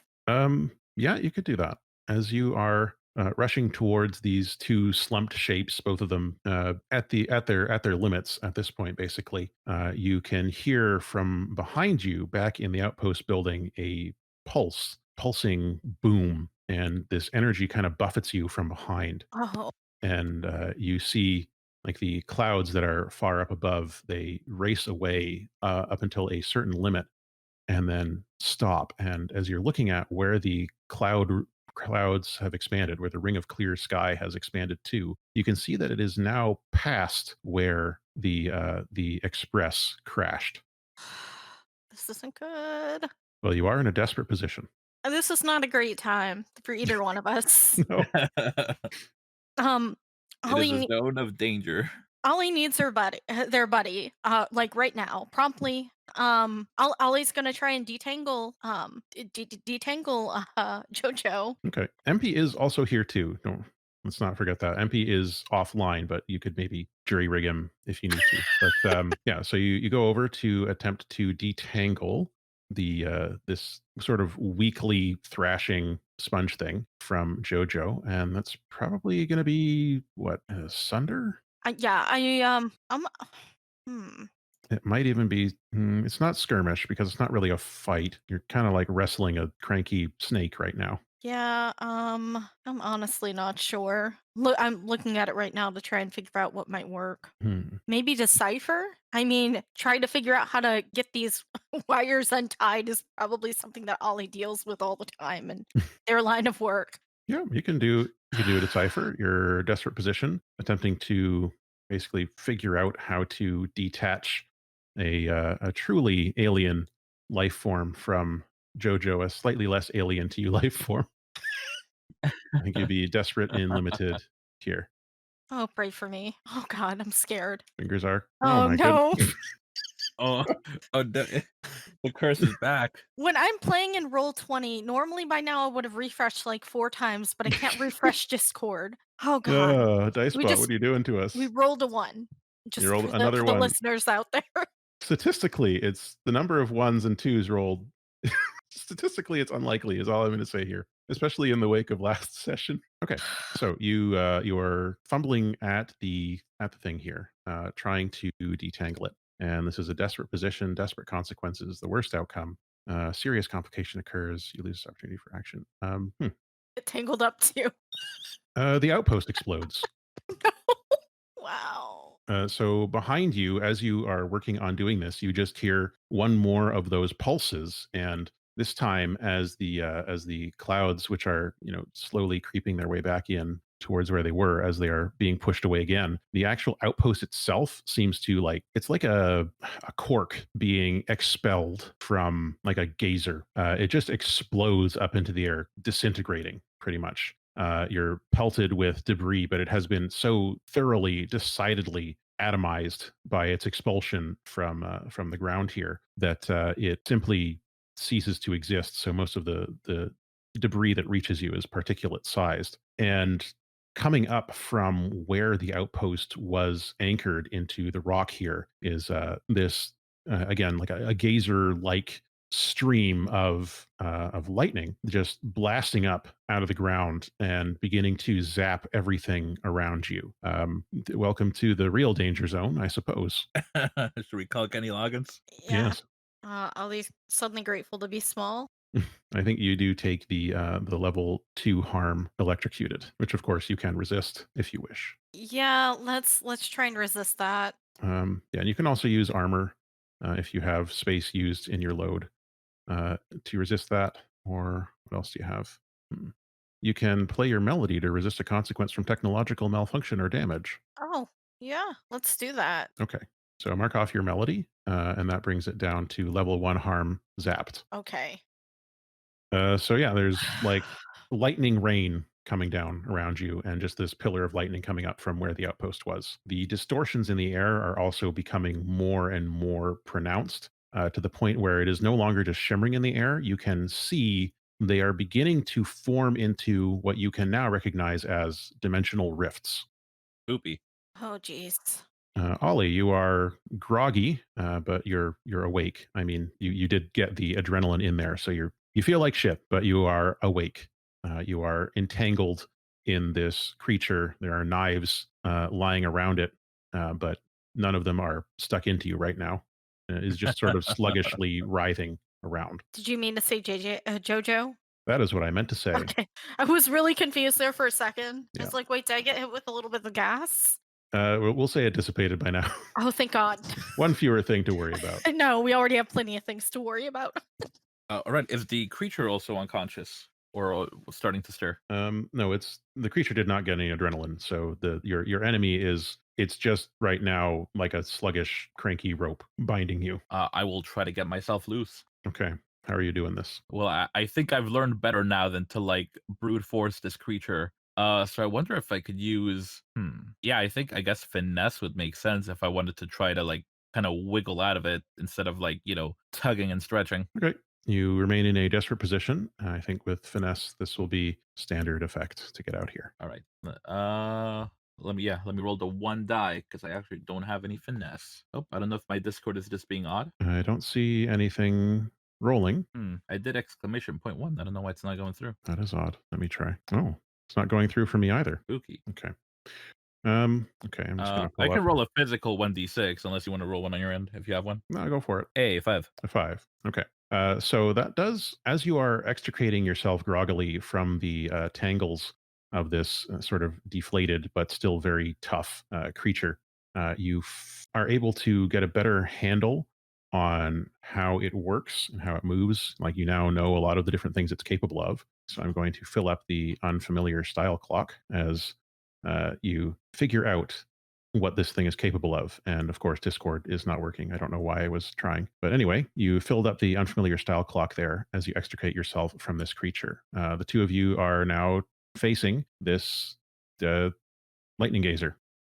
That creature appears to be down for the count at the moment.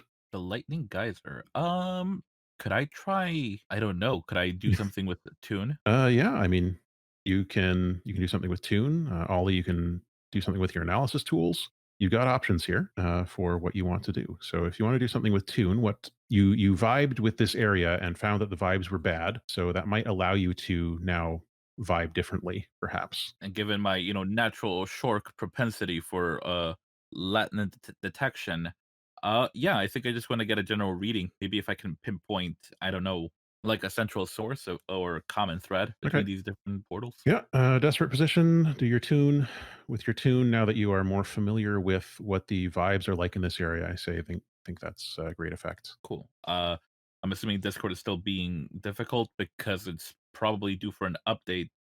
Could well be. Yeah, You want me to roll just a physical die? yeah. Just go for it. It's how many dice for you for tune two, right? Yes. Okay. 2 3s. Okay. Yeah, you could have lied, Velvet.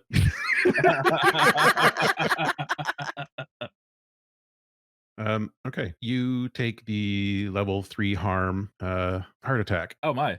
As We're you gonna- are tuning Can to I- these vibes, the gazer seems to be drawn towards you, and a whole bunch of just lightning bolts are drawn into you at the same time, attracted to your vibing now that you're on their frequency. Could I resist the lightning? Of course, you can resist the lightning. Let me That's go a ahead and resist some lightning. Yeah, I'll still be kinesis there. That's 2 dice for you. You also Hey, always 6. okay, good. So you take no stress, and that brings it down to level 1 harm.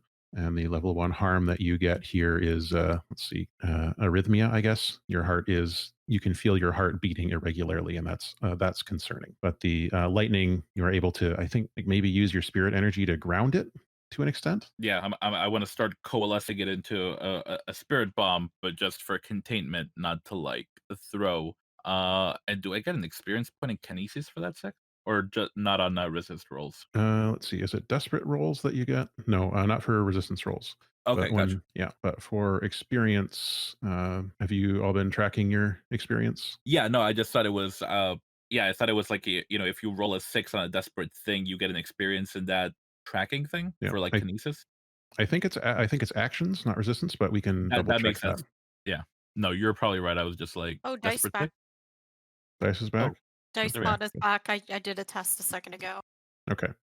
Ollie, while you look over and you see JoJo, what, like grabbing the the tangled lightning bolts and maybe channeling them through their body and down into the ground, what does Ollie do? Let's go ahead and use those analysis tools. Maybe now that I'm closer, maybe it'll be more effective this time. Fingers crossed. I think with JoJo channeling a lot of this electricity through their body, I think you have moved up to a risky position here. Okay. There's no longer lightning hitting just everywhere. It's just all flowing through your friend. Whew. All right. And I can't remember what I rolled before. Was it just a 2? So you are doing here with your tools. I guess it would either be decipher or shape. Probably decipher, as you are reading, analyzing data, Okay. figure things out. So it'll be 1, and you can push yourself, take a Lotus Gambit, uh, or there's no more harmony. You can push yourself or take a Lotus Gambit. Let's push ourselves again. Okay, so that's 2 dice, or 2 stress rather, and then 2 dice. Got it. Desperate or risky, and standard effect. Oh, thank God. Noise. Okay, you got a 5. So you are able to get a reading on your device, and it is showing you that what is happening here was not actually related to the outpost itself. It seems like someone or something has been punching holes in reality around here in this specific area, and that has caused some serious environmental damage to the dimensional walls, the fabric of reality, as it were. Which is what is causing all of this nonsense. So you can see like readings like you see when a rift is opening or when people are experimenting with rift magic or when that train goes through a reality, but it is more on the scale of the pop, as it were, when that whole section of Poxed Cauldron was replaced with other realities. So something very bad could happen here. So what do the rift rift wizards usually do when stuff like this is happening? Like, is there any sort of protocol? Is it like call the equivalent of 911, head home, don't touch anything? If it were the Misfit School, their response would be to ask forgiveness for just screwing up again. But I'm going to assume that there is probably some protocol that you have about this. The question is if you would be able to deploy it in time. So I think you're at 3 load. What do we got here? Okay. I'm hoping that Discord going down, maybe the dice thing is working well for us now, and we'll maybe roll some things that aren't ones, twos, or threes. Oh, and we'll see. I mean, historically, the dice lords have not favored us with these blade systems. I think didn't last session didn't we do really good? Like I might be misremembering. I have a total trash memory, but Yes, you this did seems extremely well last session to the point that you bypassed the majority of challenges. Oh, then we're paying for it now. That makes okay. sense. Okay, so here we are. We are in the midst of the blasted fields outside of the Lightning Grove, on the what was supposed to be the far edges of the area of effect, where the Lightning Grove's inherent electricity and such interfere with electronics and cause damage and have lightning blasts all over the place. Unfortunately, something has happened and gone wrong. it seems that somebody or something has been punching little holes in reality all around this area, and there's these distortions in the air representing that. It appears that there's some type of dimensional energy overload, that the energies from these other dimensions coming in are clashing with the wavelength of the Rudero bloom here, in which our heroes live and breathe, and that has led to some eruption of energy. This lightning geyser exploding out of the ground beneath where the outpost was. Jojo, you are currently acting as a lightning rod. You are channeling this vast amount of electrical energy through your body using your soul's cowl, or your spirit, whatever the case may be, your spiritual sheath. That sounds bad. To protect your internal organs from the electricity as you channel it and try to ground it. Ollie, you have seen these readings. You have seen these readings on your analytical tools. There are the remains of this outpost raining down, scattered about you, broken electronics all over the place. The question is then, what do you do? There's some protocol in place from the Wayfinders Guild about how to seal a breach, but is that something you're capable of doing? That's the question we face here, Ollie. Oh, that is the question. So is there any tech nearby that's at all salvageable? Yeah, I mean, there's stuff that's broken up and that has fallen on the ground from the outpost. Like the outpost itself, atomized, but there's bits of it fallen down around the place here. The construction vehicles, the construction remote construction vehicles, are downed. Many of them badly damaged now due to this explosion and the lightning bolts that have been pelting the area. But that's a lot of raw material. And there's the line of drones that have been marking the expanding borders of the lightning zone's influence. So there's stuff here that you could There's use. stuff here, but Ollie knows that they're about to hit their limit. So they have to figure out of all the things that are lying around, what is the one that they want to focus on. When Ollie scans the area, is there anything that looks like it might be useful for this particular situation? I'm going to assume that the droids that are marking the area aren't going to be incredibly useful, but I mean, the other stuff, I guess, that's lying on the ground. They've all got stuff in them that you might be able to repurpose. I mean, you're very clever. You've got a lot of skills in a lot of different areas. You know a lot about many different styles of technology at this point in your life. So you could probably make use of stuff from each one of these things to try and put it together. Like you might have to run around gathering materials, but based on your previous role that you got there, the 5 on your what was it, decipher, Hmm. or was it? Yeah, it was decipher. I think you can see as you are pulsing this with your own shielded equipment that some of this equipment was shielded to an extent, like parts of it are still functional, some of it still Hmm. has power. So it's just a question of gathering those materials and seeing what you can put together. All right. Then I guess we're going to use Charm Hack to push ourselves to make something out of the remains. Okay. Mystically assemble new technology from available materials, scrap. So to do that, you need to push yourself, which is 2 stress. Yeah, this is it. Ollie is really You're getting stressed close. out. And you're gonna like start Frankensteining stuff together. What does this? What does the camera show us? If you'd like to describe this, of what's the action montage The look the like? action montage is they run around scavenging as much as they can, no matter how useless it looks. They throw it in their bag, and then they scramble over to where JoJo is, and then just start pulling everything out, and then just putting it together so quickly that it almost seems like dust starts coming up. And that's what they're doing. Or dust would be coming up if it weren't. Well, it's not raining; it's just thundering, right? Yeah. Yeah, Well, might be one of those cartoon style yes. dust clouds obscuring what you're working upon. So yeah, you're here next to the very dramatically posed figure of JoJo, channeling this lightning as you are quickly trying to assemble this dimensional breach. I don't know if it'll necessarily seal it. That'll depend on our role here, but what it will shore it up in some way, maybe avert this crisis before it can happen Yeah. fully. Okay, I think this is. What action do you think this is to put together and deploy this machine? Well, I'm thinking probably shape, since it's shape new technology, modify existing machinery, write code, deploy hardware, repair malfunctioning technology. I think it falls under most of those. Okay. Minus the code. So that means we're rolling 2, right? Or So currently, yeah, for shape, you're going to be. We're at risky because JoJo's channeling that energy. I mean, it might still need to be desperate, but we're going to say risky. Your effect with just the scrap lying around is going to be limited. However, you do have. I'm seeing here some gear that you have that might help you with that. If you have appropriate gear to help you with building stuff or putting things together, there's a couple things here that might help. Then it can improve your impact. Okay. So like tech belt, charm work tools. What do you think You got makes your Go ahead. fine engineering tools. What do those do? Multi-tool powered wrenches, a diamond tip drill, welding and cutting torches, heat setting adhesive, precision micro arms. Anything else you might need to make repairs and build, modify, or disassemble tech. That too. All right, that's going to be I think the last thing in my loadout. Nope, I think I have You're one 4 more. out of 5. Yeah. You got one more still. All right.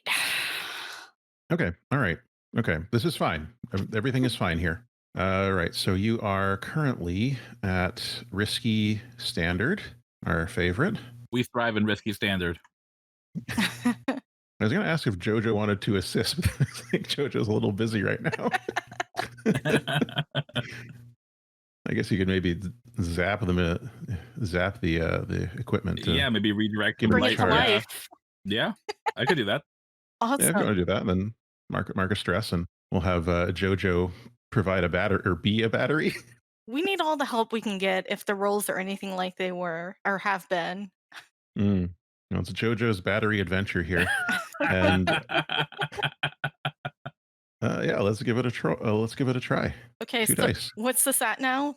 2? 2 dice. You could. Oh, let's see. You're getting assisted, so that's 3 dice. Uh-huh. The last option I think that's available is a Lotus Gambit. Jeez. Yeah. Do we want to Lotus Gambit it up? What's your thought, Velvet? Ooh, the Lotus Gambit is just a devil's bargain, correct? Kind of. Basically, similar idea. It's okay. Characters of songs are daring adventurers who are often willing to take dramatic risks to accomplish their goals, and sometimes those risks come with unintended consequences. To reflect this, I or any other player can offer you a bonus die if you accept a Lotus Gambit. Common ones include collateral damage or unintended harm, lose gear or shells, upset or betray a friend or loved one, anger a faction, start or advance a threatening clock, add heat to the crew from hostile witnesses, or suffer harm. You know, at this point, I live in absolute fear of messing up yet again. I'll take the Lotus Gambit. Okay. Word up. So when you take a Lotus Gambit, the consequence for it occurs regardless of the outcome of the roll. Yep. It's a gamble that you're making there. Okay, so what would be a good Lotus Gambit here? I think, okay, I'm going to start a threatening clock that is related to the thing that caused the dimensional weirdness here. The stuff that caused the dimensional weirdness here is going to take notice of you specifically, Ollie Oxenfree. And I'm going to start a clock, like a downtime style clock, to reflect that. Ooh. Dare I ask how many pieces there are to this clock? I think I'm going to make it'll be a 6-tick clock. Okay. Something I'll keep in my pocket to tick when it makes sense. All right. So then that's 4 die, right? Yep. Okay. Fingers crossed. Oh, thank God. 6, 1, 2, Oh my 1. gosh. You didn't need any of those things. But you never know. You never know. You never know. Okay, that's good. That's very good. Yeah, okay, so you got a 6. You don't want to pull a Nova Valkyrie and roll like 3 1s and a 2. That's what I was afraid of. Yeah, you had 5 dice on that roll. It's all 1s and 2s. Oh god, yeah. We're gonna let Okay. it down. All right. We got a 6. That's good. So yes, as you are making this heroic act of swiftly assembling this hodgepodge machine, made up of scraps and spare parts from construction robots and drones and things that fell out of this exploding outpost, held together with spit and good intentions, what is the effect? What happens when you power it on? Like JoJo, how do you redirect? Okay, we'll start. JoJo, how do you redirect this bit of energy from the lightning into this machine without overloading it and causing it to explode? Because this works. So how do you do that? I think Yeah, without it overloading. I think I just kind of expand my, kind of like spirit shield thing. So it lets the lightning cover more area around me, and I kind of just scooch over a little closer to the machine. And this field of energy wraps around the machine. And Ollie, do you want to tell me what happens? How does this shore up the fabric of reality? um, as far as like what happens once it powers on. Yeah, like visually, what's all the SFX budget for this part of the Oh, episode going to? it just has a moment of like incredible bright light that just, temporarily blinds everyone in its direct vicinity, before making like this humming sound. And then everything's, lit up appropriately, and not too terribly brightly. And Ollie goes, yes! And you watch as the brightness begins to dissipate, the flickering, the aberrations in the eye of reality that we can see here. These bits of unusual texture in the air and in the sky on the ground begin to fade back into the background, and the lightning gazer abruptly shuts off, like lightning getting sucked electrical sounds back into the ground, where there doesn't even appear to be like a hole or anything it was coming out of. It's just this point, for some reason, caused the spike in electrical energy to surge out of the ground. And the skies are clearing. The clouds are beginning to drift back in towards where they were before, sort of pink and tepid, pink and timid, I mean to say, as they try to determine if it's safe to return to where they were. As you look around, taking in the scene in the wake of this triumphant, but perhaps not completely permanent, but at least working for now, rescue of the membrane between realities in this part of the world, you see, like out of the corner of your eye, that creature that JoJo was battling is being dragged away by a different creature who, when your attention falls upon them, they look up sharply, and what you see is a type of, imagine a stag, and the stag is made of liquid metal with an oily sheen across it as it, the light hits it in different ways, different colors come over it like an oil slick, and each movement seems more like liquid than solid. And it has these great antlers coming out of its head, rows upon rows, in tessellated patterns that are boggling to the mind to see. And it is grabbing onto one of the knife belts of the creature JoJo was battling and dragging it back across the ground. And as the last of the rifts here begin to fade, the stag backs through a hole in reality, dragging that creature with it, and then they too are gone. They just described the T-1000 Terminator. Yeah, and that's a definitely a visual touch point for me. It's the T-1000 by way of a stag with hints of annihilation in there, and it has 6 legs. So yeah, what do your characters? How do Ollie and JoJo react to the sudden ending of this catastrophe and the disappearance of this creature? Well, Ollie just kind of blankly watches as all this happens, and then as soon as the portal closes behind them, turns to JoJo and goes, "Yes, we did it! High five!" And then basically, jumps up at JoJo. JoJo absolutely returns to 5-5. Wow, what was that thing? I have no idea. You think it's what caused this? That's entirely possible. Them and their liquid metal friends seem to have fled through one of the portals, so they seem to know how to use them. I guess we should probably go back and tell everyone what we saw. But maybe we should look around and see if there's anyone, maybe, that needs rescuing. I'll do a sweep of the perimeter. Maybe you should see if you can salvage anything from the machines that might tell us what happened. Yeah, I can do that. Just quickly, when they high five, does Ollie get like a static shock? Oh yeah. Probably. And their little fur, goes up on end, but they are not at all bothered by it. Yeah. They probably still have it on end when they are scrambling off to look at the tack and gather whatever they think might be useful. All right. Yeah, let's do, I guess, a couple of fortune rolls just to see if there's anything that you find. So, Ollie, you can do a fortune roll using your, what is the skill? I guess a fortune roll using trace. Yeah, find something or someone hidden. I don't know if you both want to do fortune rolls using trace there, and we'll see if you find anything. Surely. Whoops. 3 for Ollie Yeah, I there. just have the 1 because I don't have anything in trace. Let's go. And so you roll 2 and take the lowest. Oh, okay, cool. Oh, well, that's a 2. Continuing the trend of bad rolls. Yeah. Okay. So I guess you don't really find anything useful or that's necessarily going to help you with identifying who did this or who those people were. Like nothing particularly left over that could be helpful. Like Ollie, you're able to salvage a couple of scraps that might have some information on them, maybe if you had an extremely powerful, computer or device or AI or something to try and go in there and repair the pathways. And it would take some time, but there's maybe something there. What you do find, JoJo, is not too far from where the 2 creatures disappeared through that rift. There is this piece of, it looks like a clam shell that has been largely shattered and blackened. You can see that there is this part of it that's cracked where the 2 edges of the clamshell might meet. So you can see that there's something in there. And the thing that's in there has this kind of oozing quality. It may or may not be alive, but there's something in there that's slowly moving as you tilt the shell back and forth. And you feel like you want to take this with you. Like Yeah, I'll you find some can, kind of container to put it in. for sure. You can try to resist this urge, this impulse if you want. Otherwise, you can just go along with it and take this thing. Yeah, I think I'm definitely taken back. Okay. Yeah, it's you feel good. You feel right when you put this thing in your pack.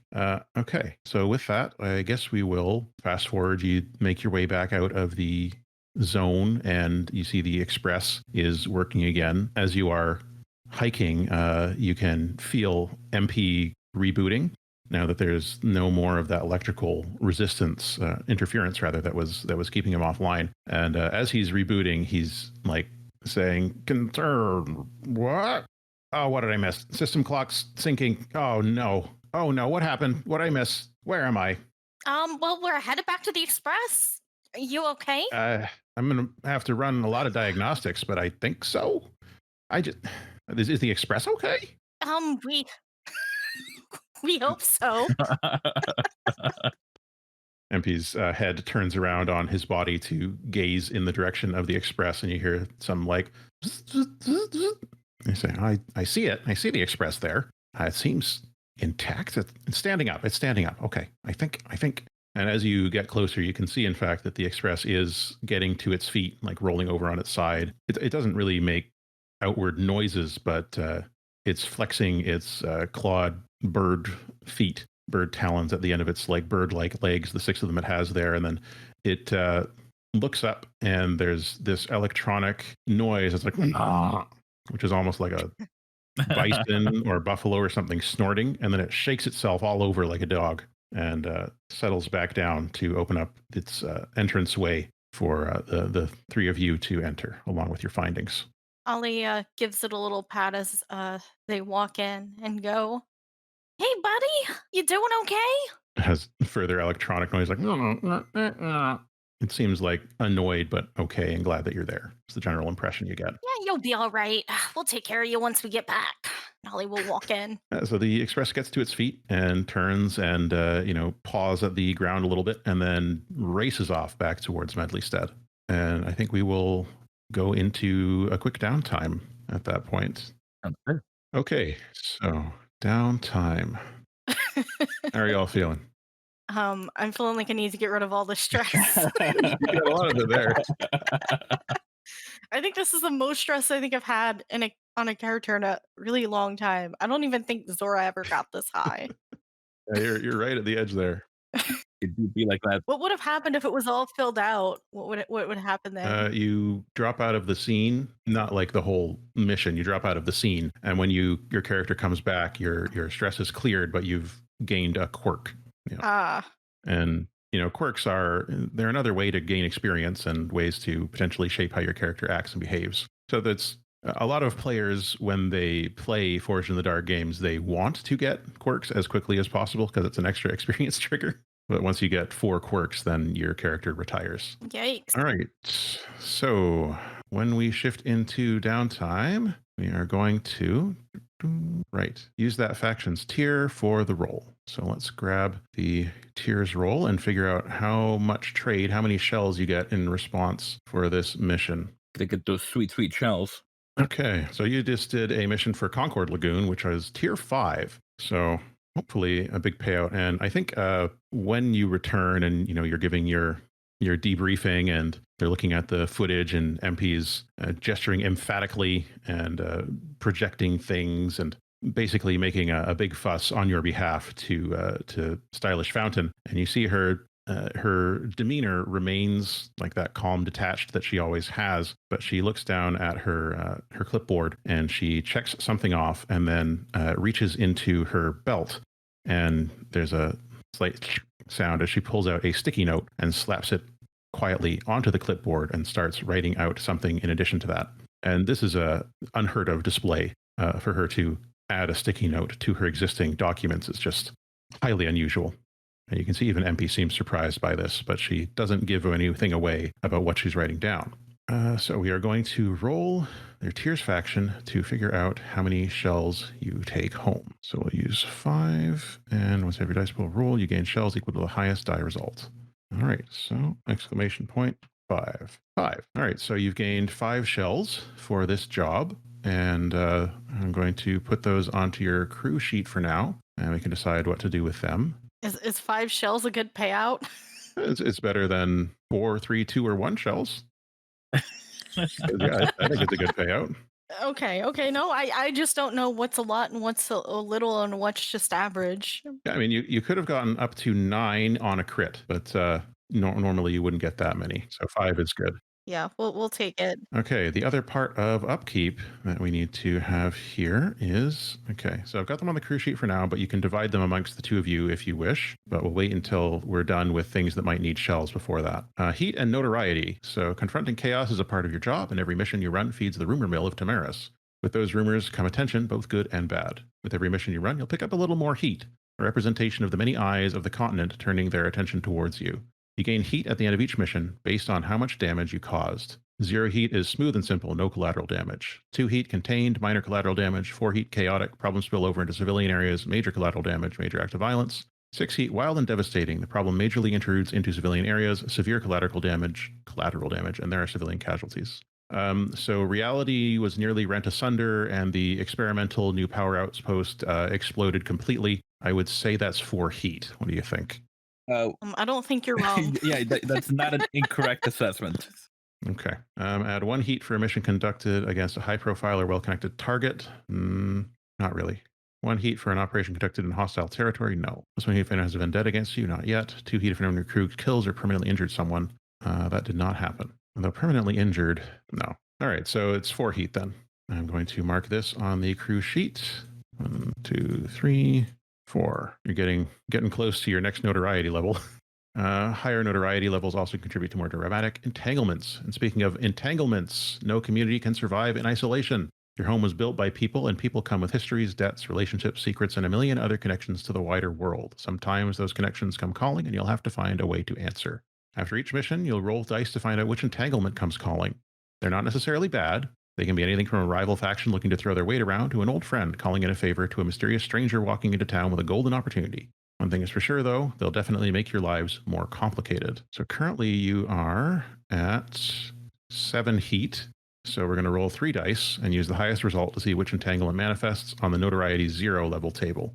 So let's roll that. 5. Community conflict. A fight breaks out in your community. Head it off, shut it down, or spend shells equal to your prosperity +1 to repair the damage. Now, we don't necessarily have to deal with this right now. That can be something that comes up at the start of the next session, but I'm going to note down that you have this, and then we can see where we want to go. We'll keep this for later. But there is a fight breaking out in Medleystead of some sort, and I'll figure out what that is for next time. That one down. Okay, downtime activities. You get 2 downtime activities, unless you're at war, which you're not. If you have a friend, contact, or community member who can help you with a downtime activity, take +1 die to the roll. After the roll, you can spend shells to improve the result level. Increase the result level by 1 for each shell spent. A 1 to 3 result becomes a 4 to 5, a 4 to 5 result becomes a 6, and a 6 becomes a critical. So the list of activities are acquire asset, construct foundation, craft, cut loose, long-term project, lose heat, recover, unwind, and train. So cut loose and unwind are probably the ones that you're most interested in right now, if I'm Uh, I would say so. yeah, okay. definitely unwind. So cut loose is you and your crewmates relieve stress together as a group. Huh. When you decide to cut loose, ask who's willing to join you and say what you do together to relieve some of the pressure that hangs over you. Only the person leading the cut loose action uses up a downtime activity since they're organizing it and getting everyone together. So do you two want to cut loose together?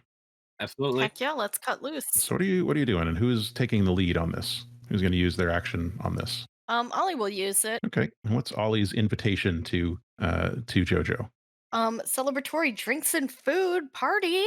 Successful mission requires a feast. I am beyond down. This is standard procedure. What kind of cuisine are you getting? Oh, that's a good question. What does JoJo like? Ollie would want to make sure that whatever it was something that they both enjoy. I feel like JoJo pretty much just eats anything. Okay. Is it a buffet? Yeah. So much food that we can't possibly not find something that we're craving. Okay. Yeah, all right. So you go to the one of the buffets in Medleystead, and there's a raucous time had. You're eating lots of different kinds of food. They've got areas for different types of digestive systems that are available, and it's a rowdy place. People are having a good time here. It's loud. There's live music playing. Some kind of pan species band is playing a variety of wild instruments. You know how these things look, and yeah, everyone's having a great time here. And let's see how that translates to losing stress. So each one of you makes a roll using your lowest attribute rating. Your attribute ratings being the bigger categories: analysis, kinesis, or semiosis. So whichever your lowest one is, you make a roll using that number of dice. So if let's say, asking for friends, somebody had no pips in analysis, how many dice would they roll? Well, 0D is always roll 2 and take the lowest result. Cool.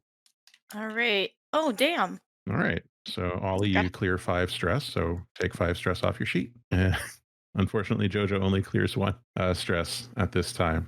So what is it that causes this to be fun but not like relaxing for JoJo? There's entirely too much food, and JoJo is paralyzed by indecision, or excuse me, given pause by all the indecision. Ends up not eating very much because they can't decide what to try first. It'd be like that. Okay. And Ollie is, of course, feasting on all kinds of fun stuff. Okay. So 5 stress off for Ollie, 1 stress off for JoJo. JoJo, what downtime action would you like to try? I think I would also, since I think Ollie still probably has a lot of stress, I think JoJo will invite Ollie to a different sort of celebratory post-mission extravaganza. So Ollie Heck has yeah. Ollie has 3 stress. So just want to make sure that we're clear on this. If Ollie rolls over a 3, then Ollie will overindulge. And when you overindulge on a cut loose, let's see here. If anyone's cut loose clears more stress than they had marked, they overindulge. Striders lead stressful lives that few other people understand, and they're not always as careful as they should be when they try to blow off some steam. When you overindulge, something goes wrong in your group. Someone makes a bad call, let something slip they shouldn't, etc. As a group, pick a consequence from the list below. Disharmony. Something reveals to your crew that maybe you're not as in sync as you thought you were. You start with 1 less harmony on your next mission. Extra trouble. Someone says or does something reckless and it gets around. Roll an extra entanglement or choose one from your notoriety level that seems appropriate. Internal strife. One of you lets slip a cruel joke, an unkind insecurity, or something else, and tensions flare up in the group. Maybe this turns into an explosive argument, or maybe you all keep the tension simmering just below the surface. But either way, everyone takes 1 stress after the roll, and any special abilities are applied or unfocused. Whatever night you had, it's made it harder for you to get back into work mode. You take -1 die on your next engagement roll. So that's for cut loose. There's also unwind, which is the individual clear stress action. So you can decide amongst yourselves which of those you prefer. What do you think? On one hand, I feel like we've been rolling terrible, but on the other hand, I feel like we're tempting fate. And now that we need to roll low, we're going to roll high. I mean, I could do it unwind by myself if you don't want to take the risk, just because I do need to clear Oh, yeah. some. I'm still like halfway through. Up to you. I'm just trying to figure it out. I mean, how much do you want to potentially deal with another issue? I mean, I don't think I'm gonna roll above my thing. Oh, there's a chance. I'm at 3. All right. Yeah, so I mean, if you don't want to risk it, like I can just do the Yeah, individual unwind one. Like if you're cool with keeping the 3 stress. I'll keep the 3 stress just because I've got the anxiety that this will be the one time that I roll a 6 all Totally week. fair. I think I know what their Ollie's down other downtime action's gonna be. Ollie wants to make something for JoJo to thank them for their help in the mission. What would be something that would be useful to JoJo so that we're prepared when Art comes back? I don't know. Maybe some, I don't know, some kind of armor item, maybe, or like some kind of gauntlets. Also, do you need to heal? I don't know if you have any harm on you. I mean, I've got a little bit of like I think I'm like level 1 harmed, like I'm zapped. I don't know if that's anything that like is in urgent need of healing. It reduces your impact on any roll that would require you to not be electrocuted.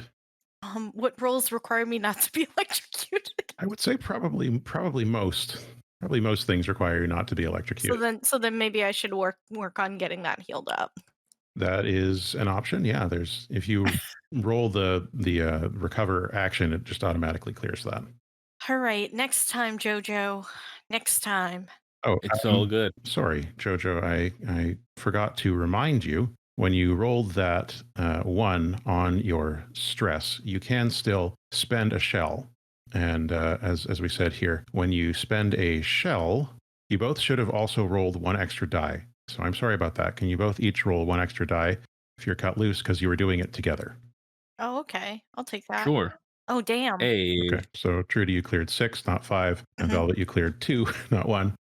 But you can spend a shell, and then you would clear 4 stress instead of 2. But you don't have to do that. That's just an option that you have. Like, okay, cool. Yeah, I'm at 3 right now. I think I'll keep the 3. okay, I too like to live dangerously.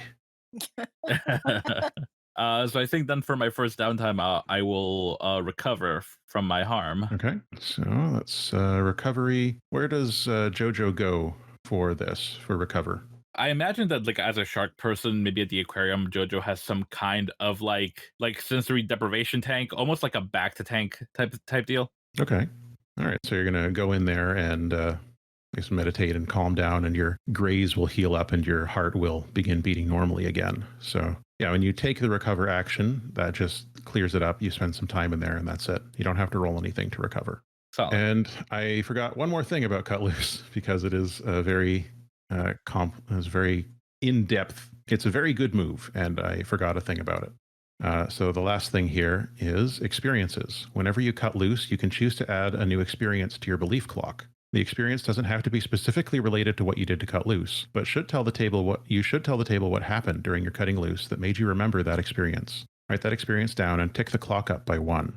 So as you wish, you don't have to, but if you want, you can add something to your experiences clock here on your sheet, bottom left, related to your belief that happened or that you realized as a result of your experiences at the buffet. Like, is it something that supports your belief or?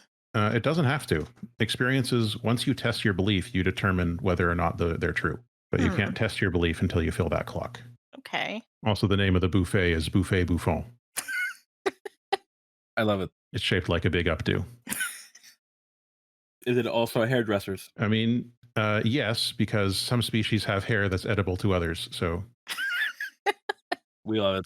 yeah, so you can think about those experiences while you are looking at our last couple of downtime actions here.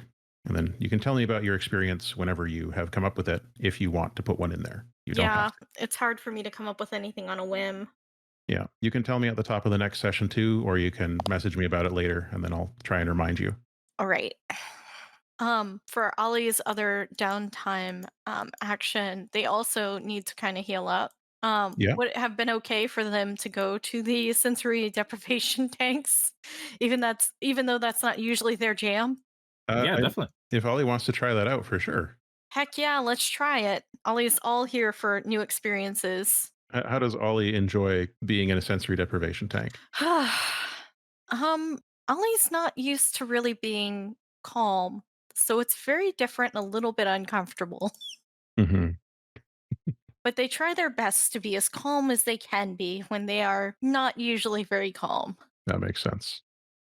Okay. And Jojo, do you have a final downtime action you'd like to take? Yeah, I think I will train my kinesis. Okay. You can absolutely do that. What are you doing to train your kinesis today, Jojo? I think just in the spirit of preparing myself for more unpredictable foes, I will once again spar with Headbutt Swan Dive. Okay. As you're sparring with Headbutt Swan Dive, they don't speak during this time that you are spending with them, but they allow their actions to do the speaking for them. You can feel it's difficult to disentangle concern and disappointment in their movements, but both seem to be there in some measure as you are training with them. It seems that they know what happened out there, and they are both concerned for your well-being, but also somewhat disappointed, and it's not clear what has caused them to feel disappointed. It's like every time that they parry one of your moves or turn around, when they turn to face you again, the mask they're wearing on their face has changed, whether it's a slight shift or an entirely different one in each motion. And the story told by the shifting of these masks is that one of both concern and disappointment. I am perturbed that Senpai is disappointed. Okay. Let me see here. Reading rhythms. Communities shift and change over time. Their hopes, needs, and values are constantly in flux. At the end of each downtime, you'll all have a chance to decide how much change there's been in the rhythm of community life. When you reach the end of downtime, everyone should take a chance to go over your community's ideals. Then each player, including me, can choose to tick or untick the community's ideals clock by one. You make this decision as a player based on how you read the community rather than based on what your character's perceptions might be. Tick the clock whenever you think an event has happened that either pushes the community towards new beliefs or values, one tick, or has made them more comfortable with what they know, untick. You can, of course, always choose to leave the clock as is if you think there hasn't been a significant push in either direction, or if you think events might cancel each other out, leave the community in basically the same place. Okay, so the community's ideals clock is on our myriad character sheet, and the community's ideals are strive to be good at many things rather than excellent at one. And that was ticked up once last time when the train disaster caused people to question, do we really need to be focusing on so many things, including, say, punching from one dimension to another? Or should we be focusing on being good at specific things rather than being so general in our approach? So, what do you think the potential second breach in reality, in addition to the fantastic explosion of an outpost, which many people are claiming is a result of, oh, we tried to tap into the lightning grove and the lightning groves got angry. It's our hubris that has led to this destruction. There's other people saying, oh, there's no evidence to show that the outpost is what caused the lightning groves to explode. It's a pure speculation. We can't make those speculations. That accent shifted way, whatever. It's a lot of different people. Many different people are saying these things. So There's this is hard for this me to feeling. really figure out here because on one hand, I could see people going, well, if we really knew more about this portal, these portals, and if we had this kind of knowledge, and if we had studied this more, then we would be, in a much better place. And then I can also see people going, well, if we had knowledge across the board, if we had more overall knowledge, we'd be able to take on anything that could possibly come our way from these portals. So it's hard Yeah, for like me to decide which it would really be. there's definitely going to be camps here, right? Like there's going to be a loud camp that's saying things like, this happened because we don't know enough about rifting. Hmm. We need to focus all of our attention on learning how to get between dimensions. That should be our only focus, not this generalized knowledge nonsense. And you'll have other factions being like, we absolutely should just leave the dimensions alone. We don't know enough about them. Every time we poke at them, something bad happens. Let's stop doing that entirely. And there's factions saying like, oh, we need to continue working on everything. Like, as a player, what do you think, does it push more one way or the other? And even if it's pushing, like if you feel that the community is pushing towards a shift, then you add one to the clock. It doesn't matter what the shift is. But if you, as a player, feel that the community is moving towards having a change in attitude, having a change in belief, one way or the other, then you would add a tick. Velvet, what's your thinking? I would definitely, and I'm biased, but I would say shifting towards wanting to learn more about rifting because I can see people being like, all right, like it happened, but we were able to stop it. So, we just got to keep pushing until we get better at it because, it's a reality of our situation, right? Like rifting nonsense is not Is going to going to go stop away. happening Yeah. because so we might as well like learn to deal with it. Okay. So you feel there's a shift in beliefs there. Trudy, do you Yes. feel that there's a shift towards a new belief, or are people moving back towards holding to the current belief, or no change? No, I mean, I can see it now that Velvet's kind of thrown that at me, that things are moving and let's find out more about rifts because they're not going away. Okay. I'll add a tick on your behalf there. And I also think that this is causing the community's beliefs to shift in general. Like, I don't think this event is causing people to feel comfortable with how we're currently doing things, which is what would make me remove a tick. If the community seems like they're comfortable with how things are now, then I might remove a tick. But I don't think people are happy with what's happening right now. Too many things in too quick of a sequence. People want something to change, even if they can't agree on what. So I'm also going to add a tick, which puts us at 4 out of 8 on our community ideals clock. The last thing to do is experience. If you are all okay to do experience, take a couple minutes. Trudy, Velvet? Yeah, I'm good. Yeah. Okay. So, as a reminder, when you mark experience from a session, I assume you've been tracking when you roll desperate actions if you put experience in that attribute. But when you are marking playbook experience, your character experience, you can also put it into the crew track instead of using it for yourself. That's one of the two ways to gain playbook experience. Uh-huh. It's that and filling the clock, the belief clock. All right. So, Jojo, your experience. Did you address a challenge with endurance or intercept danger before it could strike? I would say so. That is my one job. Yeah. Definitely addressing a challenge with endurance. You did at least twice. Once when you were charging and doing your running across the lightning plains with Ollie and Empy in tow. Again, when you were channeling a entire geyser of electricity through your body. Those are both addressing a challenge with endurance. And you intercepted danger before it could strike when someone was throwing projectiles at the ship or at the express, and you blocked it. So I think that's 2 experience for that one. Did you express your heritage, background, or anchors? This includes downtime as well as the mission. I would say so. I think definitely my, background as a warrior on a quest and kind of keeping to that very, action and honor oriented kind of mentality. And then definitely my anchors of wanting to just explore and to know the community better by, immersing myself uh, through the buffet and learning from, Headbutt Swan Dive. Okay. So we'll mark 2 experience for that trigger. And for the final one, did you struggle with issues from your belief or quirks? Your belief this community is a safe place for me and my loved ones, and the people here need me to protect it. I don't think I struggled with that issue so much as maybe struggled because of it, as far as, really kind of making myself the bulwark and placing myself between danger and the crew. I don't know if that counts. Here's what I'll say. You brought home an unknown technology or organism into your home, and you believe that the community is a safe place, but you brought something unknown back to it. So I would say that is struggling with that belief there. So That's fair, yeah. I would say that's 5 experience total. So you can put this in your playbook track, any attribute track, or the cruise track. You can split up your 5 however you wish. I put it all into playbook and leveled up Oh, congratulations. Ratsy.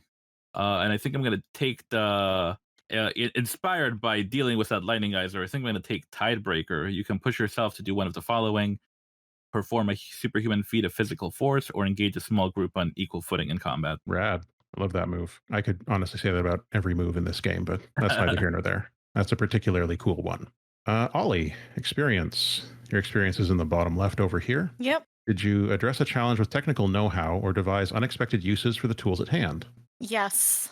Yeah, I think absolutely you did.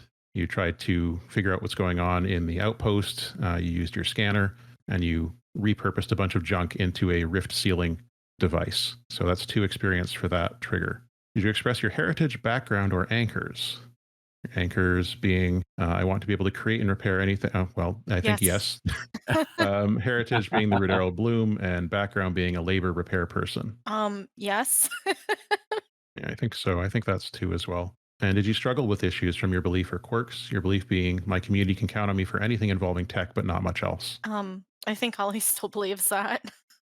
Okay. So 4 experience, and you can split that up however you'd like across playbook, attributes, and crew. Yeah, I went ahead and just threw it all in my playbook since that capped me off. So, um, I think I'm gonna put this in Paracause protocol. When you invent or craft transcendent technology, you can get +1 result to your roll. A 1 to 3 becomes a 4 to 5. You begin with one special blueprint already known, and I figure Okay. we'll figure out what that blueprint is later on. Okay.